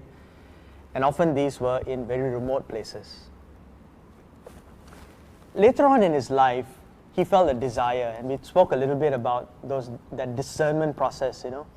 He felt a desire within himself to found a congregation that would do this all the time as their principal ministry and work. Remember, these missionary societies are diocesan priests who volunteer some of their time to do this. Now Alphonsus felt there was a time for him to found a congregation purely dedicated to this kind of ministry. If there is a desire within us, and if this is God's will, God will make a way. And in 1732, God made a way for this to happen, and the Redemptorist congregation were founded. Not without difficulties, because it took another 17 years to get a steady group of people who were committed to be around St. Alphonsus, to get the rule approved, to get all their resources available for them to continue to survive. So the mission of the Redemptorists is to preach good news to the abandoned, especially the poor. Now, just like St. Alphonsus went out to do those missions and founded the congregation to do that, we continue to do popular missions or parish missions today. And I'd like to look at 4 objectives that we want to achieve at any parish mission that we do. First of all, we proclaim the word. Of course, the word is proclaimed every day at every Mass that you attend. But it's proclaimed in the parish mission in what we say is an extraordinary form. It's a proclamation of the word that attempts to bring about a fundamental conversion in people's lives. Second, we want to inspire people to live their baptismal calling, telling them that right now at this parish mission is an opportune time for you to make a radical choice in your life to live as a disciple of Jesus. The parish mission is also a time for us to develop Christian communities. The parish mission helps the baptized people to live as the salt of the earth. Basically, we can just sum all that up and say that if the Redemptorists are here to do a parish mission at Queen of Peace, that what we want to do is to help Queen of Peace Parish realize your vision to be a Christ-centered community, to help you to live that vision in your 3 pillars, to help you to be committed and to grow in your ministry in your areas of priority. We want to help you to be the best parish that you can be. So I just want to say a little bit about what the parish mission is or is not. Let's start with what is not. It is not about getting every single parishioner, 100% of all parishioners, to go and join a ministry. That is simply not realistic. You can't do that, because then you'll have 700 altar servers and 1,300 hospitality ministers. It just doesn't work, There won't be anybody to usher into the church because everybody will be a warden. Not everybody can join parish ministry. Not everybody should join parish ministry. Some people are not suitable for this. Some people have not attained the level of spiritual maturity that is needed for them to come into ministry. For some people, their vocation in life is to do things outside. Because there's this one son or daughter who is looking after an elderly parent that only he or she can do, and that takes up his or her entire life. There is a mother with 3 young toddlers, and her vocation in life is to be totally committed to these 3 children and raise them up in the faith. They are not called to ministry at this point in time. The parish now serves them to live out this vocation day by day, to strengthen them to do that. So it's not about getting everybody to join ministry.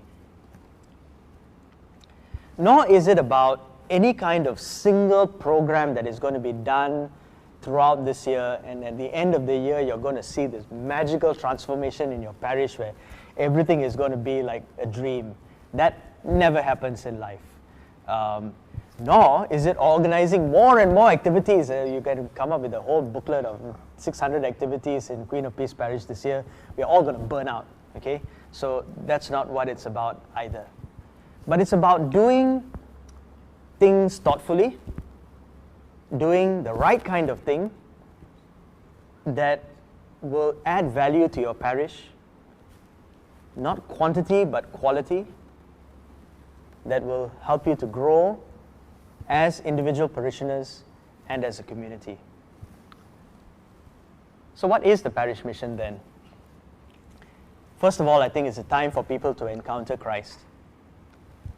We'll come here and preach every once in a while. You'll have your formations and everything like that. And maybe you want to be a bit more mindful and thoughtful about what is it that you're doing that is bringing people to this encounter. Let me say more about that. Put some flesh onto that. If people are going to come to your parish, the Queen of Peace, and have an encounter with Christ, almost every single time, it will be through the medium or the instrument of a member of ministry. As soon as you drive in, there's going to be a warden guiding your car to a parking lot. As soon as you get out of a car and come to the church door, somebody's going to be giving you a bulletin and showing you where you can sit. If you're ever looking for the loo, if your children are in need of some kind of assistance or help, if an elderly person has difficulty walking into the church, it's a ministry member who is going to be connecting with them first.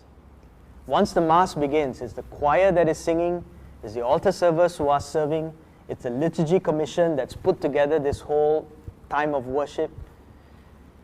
In your ministries, in each and every area, if that encounter with Christ is going to be happening in your parish, it's ministry members who are the instruments of that encounter. And maybe it's a time for ministries to now take a step back and really evaluate how you're doing this. Are we doing it effectively? Can we do it better? What are some areas that we need to grow personally and as a community that will help us to do our part to make sure that every person who steps into this parish has a true encounter with Jesus Christ? It's also a time for us here to make the best of any program that is offered. For those of you who are tuning in, you've already taken the first step by even just watching this. If you're not watching this, you might be here. But there will be programs that are offered. Come if you can. Tell your friends about it, bring them along. And this is a time for us to be open to grow and to learn. Another thing that is really important that we can focus on this year is to inculcate a spirit and culture of prayer in the parish. Now, I've had to challenge myself about this because sometimes I must wonder whether even I pray enough. It's the first thing that I do every morning because that's the structure of our community life. But if that structure was taken away, do I do it all the time? I have to be honest with myself, maybe at times no. But we're all trying, we all want to be more prayerful. But how can you instill a culture and a spirit of prayer in your parish? Maybe the role of some kind of intercessory ministry is something that's really important. But I think you first of all need to start with your ministries and with your families. Could you say that every time you come together as a ministry for a meeting, you're going to dedicate 10 to 15 minutes at the start of that meeting to pray? And it might be just sitting down in silence together, having read a passage of the gospel. It's going to be weird at first, but you'll get used to it after a while. And I've read books or I've heard testimonies from people that have said that when they have tried this in their ministries, there has been change. There has been conversion. When we come together in the meeting and we just want to rush straight into the agenda and go straight into it without having first centered ourselves or invited the Lord to be part of our group, invited the Lord to be present in that space, we lose ourselves. So maybe that's something that you want to try. Just pray more, whichever way you can in your ministries and at home. I know that this will bear fruit. And finally, we have to have in this parish mission a very, very clear understanding of the role of the laity. You are the parish. This is your church. And we have to remember that your mission, not only here, is also in the world. And the role of the parish is to prepare you, to form you, to strengthen you, to go out and live your faith out there, in your workplace, in your school. The parish is where you are formed to go out and do that. The role of the parish is to equip you to live as a disciple of Jesus out there in the world. Your ministry is one way in which you are being formed in order to do that. I just hope that this time of recollection has been a beneficial one to you, and I'm very happy later on to read your comments. And we've got some questions that are going to be sent to me just in a moment, so we'll just take a very short break. Stay tuned. I'll be right back with that.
Okay, so we are back, and quite a number of comments and questions have been given to me, and we've only got 15 minutes, so I hope I can get through some of them.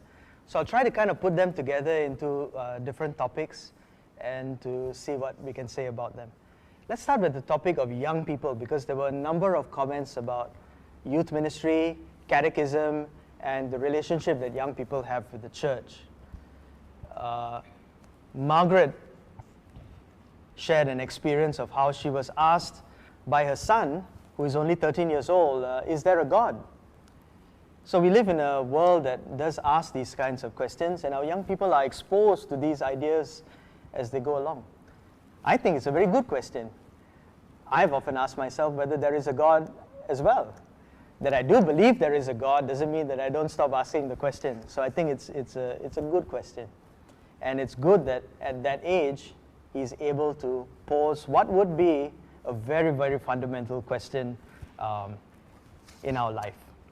I picked up another one here from Teresa, who says, Father Gerard, the young do not reject God, and that is true.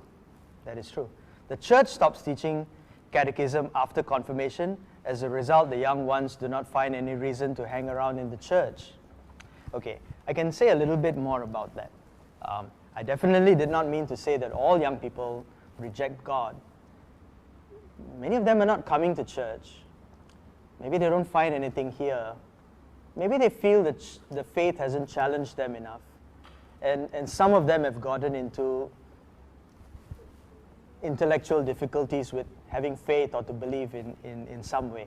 So we've got to take each one in their own situation as it is.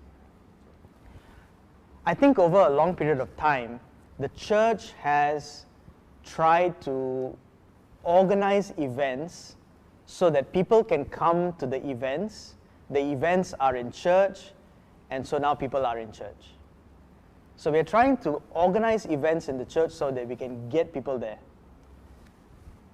Maybe we need to think more carefully about this.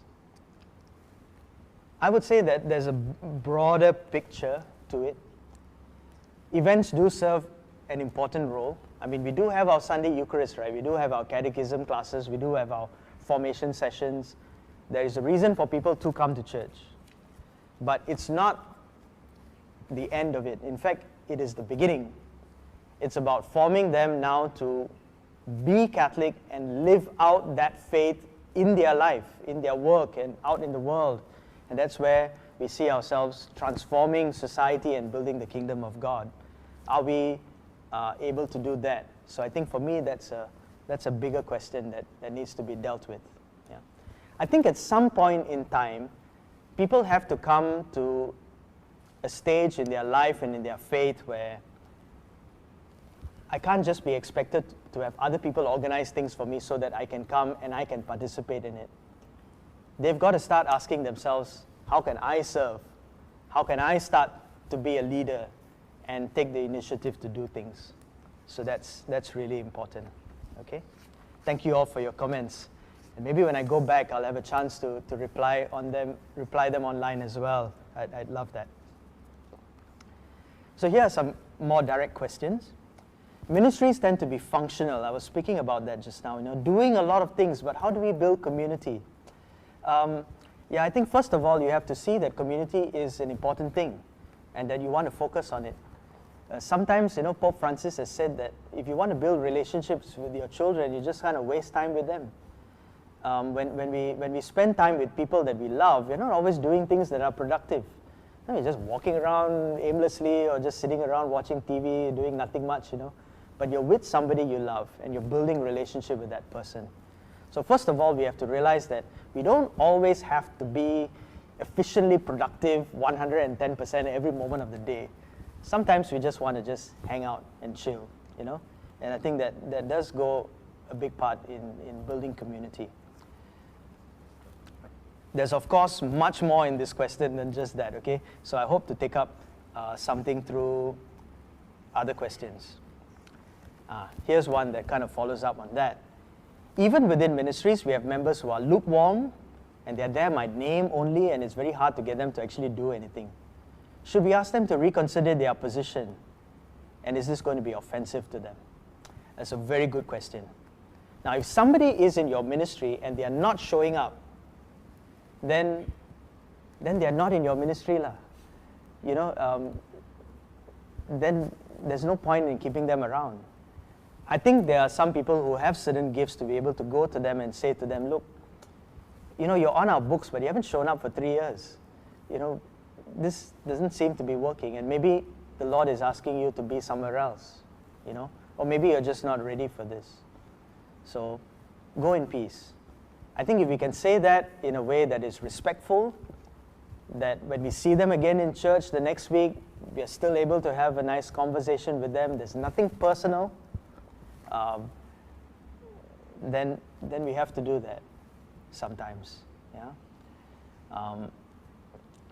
We have to be also very clear that people can't come to ministries and serve on their own terms. Now, if the choir sings at the 8 o'clock Mass, it means you got to be there at 7:30. I can't say that I want to sing at the 8 o'clock Mass and I'll come at 8:15. There are certain things that we have to do in order to serve well. And so that's important. Sometimes we do get mixed up with this whole idea that the church is meant to be a welcoming community. And we just welcome everybody. Yeah, sure, welcome everybody. But there's some people who are a toxic presence in certain places. There's some people who say that they are committed but are not, and then drag the whole group down. And I think there are different levels in the church. I don't mean to talk about it hierarchically, but while all are welcome in the church, ministry requires a commitment. And I think ministries need to be very upfront about the commitment that is demanded of people before they enter the ministry.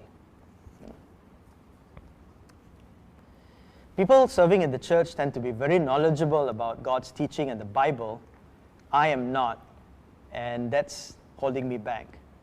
How do I contribute in spite of my lack of knowledge? Well, first of all, there are many people who are serving in the church who themselves admit they are not knowledgeable. So that premise is not quite there. They too are struggling to learn how to pray, understand the catechism, or understand the faith. So you're not alone, to the person who posed this question. Any lack of knowledge of you now should never hold you back from what you can do in the future. There are always places in the church where you can go to learn more, to grow, to become a better Christian, and to have better understanding of the faith. So opportunities are there. Take those opportunities to learn. Now, nobody's going to give you a theology exam when you're joining the ministry. I mean, they're just going to ask you, are you committed? Can you do this? Are you willing to do this? If you are, hop on board. Once you give that commitment, there will be other opportunities for you to grow. So do not let that hold you back. For others who are already in ministry, you might feel that you're not very knowledgeable about the faith as well. So I think this parish mission gives you an amazing time to do something about it. And I hope it inspires you. The ministries seem to be doing good work, but they are working in silo. Members of one ministry do not know the members of another ministry, so how do we bring these groups together? Well, I think, parishes do try to make opportunities for people to come together. If we had this retreat in the church as it was planned to be, it would have been a time where ministry members would have come together to mingle. So when you have that opportunity, do make the best of it. Remember, I told you a little story just now about a person who complained that when she went to a parish event, she was asked to mingle with people of another ministry. So that's completely the opposite of what this question is asking. When the opportunities are given, then take that opportunity. I think we can do even very, very small things. When you come to ministry and you see a hospitality minister wearing a sash, or somebody about to make their way up the spiral staircase to the choir loft, or if you see a person from the media team holding a camera, just say hi. Just say hello. How's it going? Sometimes, share a little laugh or a joke, It's very hot today. Very stressed. The Archbishop is arriving in 10 minutes. Are you okay or not? Sometimes I have a little chat or joke with the altar servers before we begin Mass, So those are simple ways in which we can just start off by building community. once you learn one person's name, the next week you come, you know a new friend. So I think those are simple ways to start. The parish, I know, at least in this parish, the pastoral council are eager to do all kinds of things, you know. So they're going to give you opportunities. Don't waste those opportunities when they do come. Okay, so we have 5 more minutes. Okay, let's see whether we can take up any more of those comments. Okay. How do we convince parents to focus on God? How do we convince parents to help their kids focus on God rather than on other distractions? In one sense, I think the parish also plays a major role in forming parents to be good Catholic parents. That's one of your priorities, isn't it, in your parish? So let's see whether some things can be done in that area. Yeah. Let's see what else do we have. How can parish reach out to youth who fall through the cracks in formation classes? Well, you know, I think also from the first comment earlier, you cannot put all young people into one group, you know, because I went to the Archdiocesan Youth Day and there were 1,000 youth there, spending the whole night, you know. I get invited by OYP to listen to confessions at some of these national events, and they are good confessions. These are good young people who are really trying so hard to live out their faith. I am inspired by them. Yet at the same time, there's a whole bunch of others who are kind of falling away from the church and practice of the faith. So they're all kinds. Well, I think the FOC, the 3 pillars of your parish, are a good start. You want to make sure that you're getting formation out there, includes formation in youth ministry, really supporting and backing up our youth minister to do his best. We're going to reach out to people and build good community. I think human beings just love to be in community. That's how we are made, that's how we are created. People, when they are alone, they get into depression and mental health issues, you know, so everybody wants community. Everybody wants friends, but they want communities that are life-giving. As long as the parish is looking into these things and doing it well, as best as they can, then I think young people are going to be sticking around a little bit more. And I've been given a message which I cannot see. Oh, we're going to end with a prayer. Okay.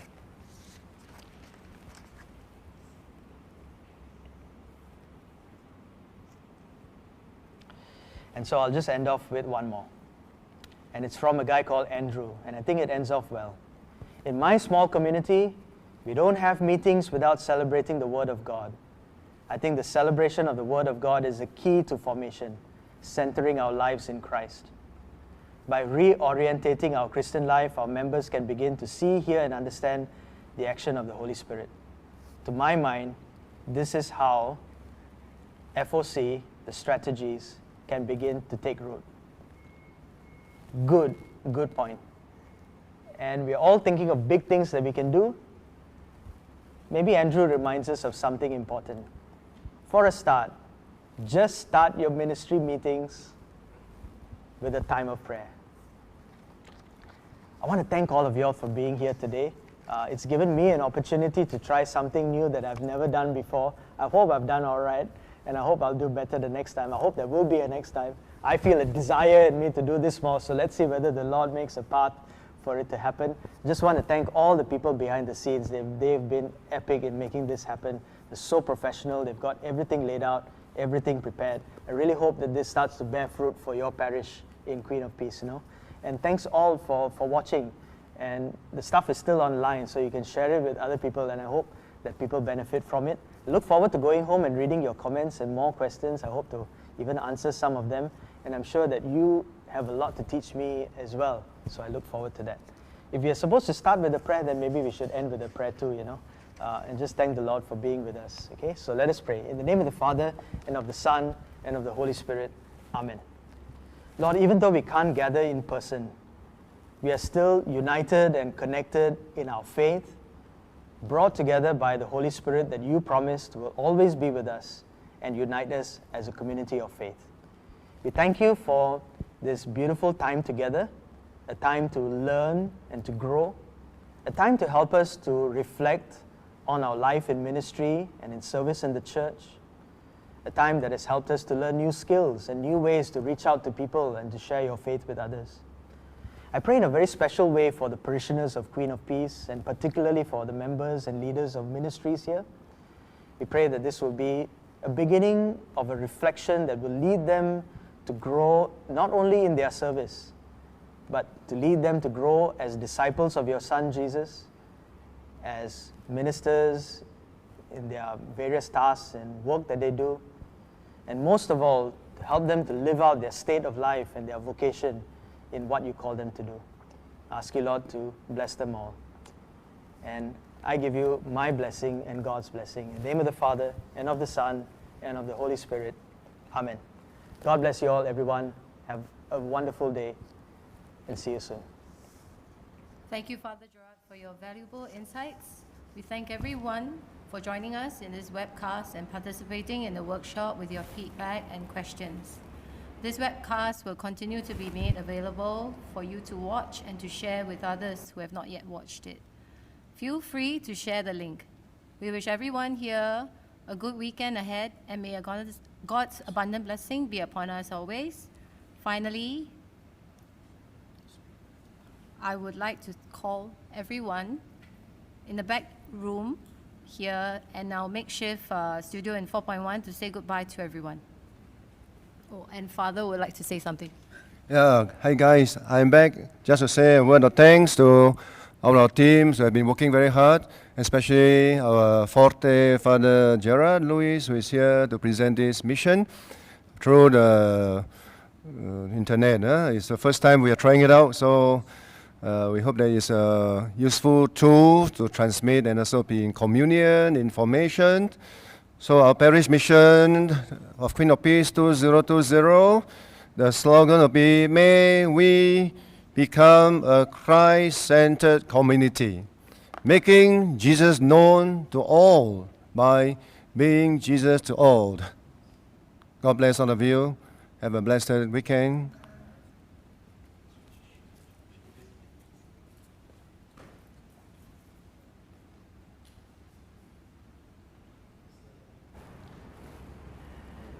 So hi to everyone, and here's the team that brought this to you today. God bless you all.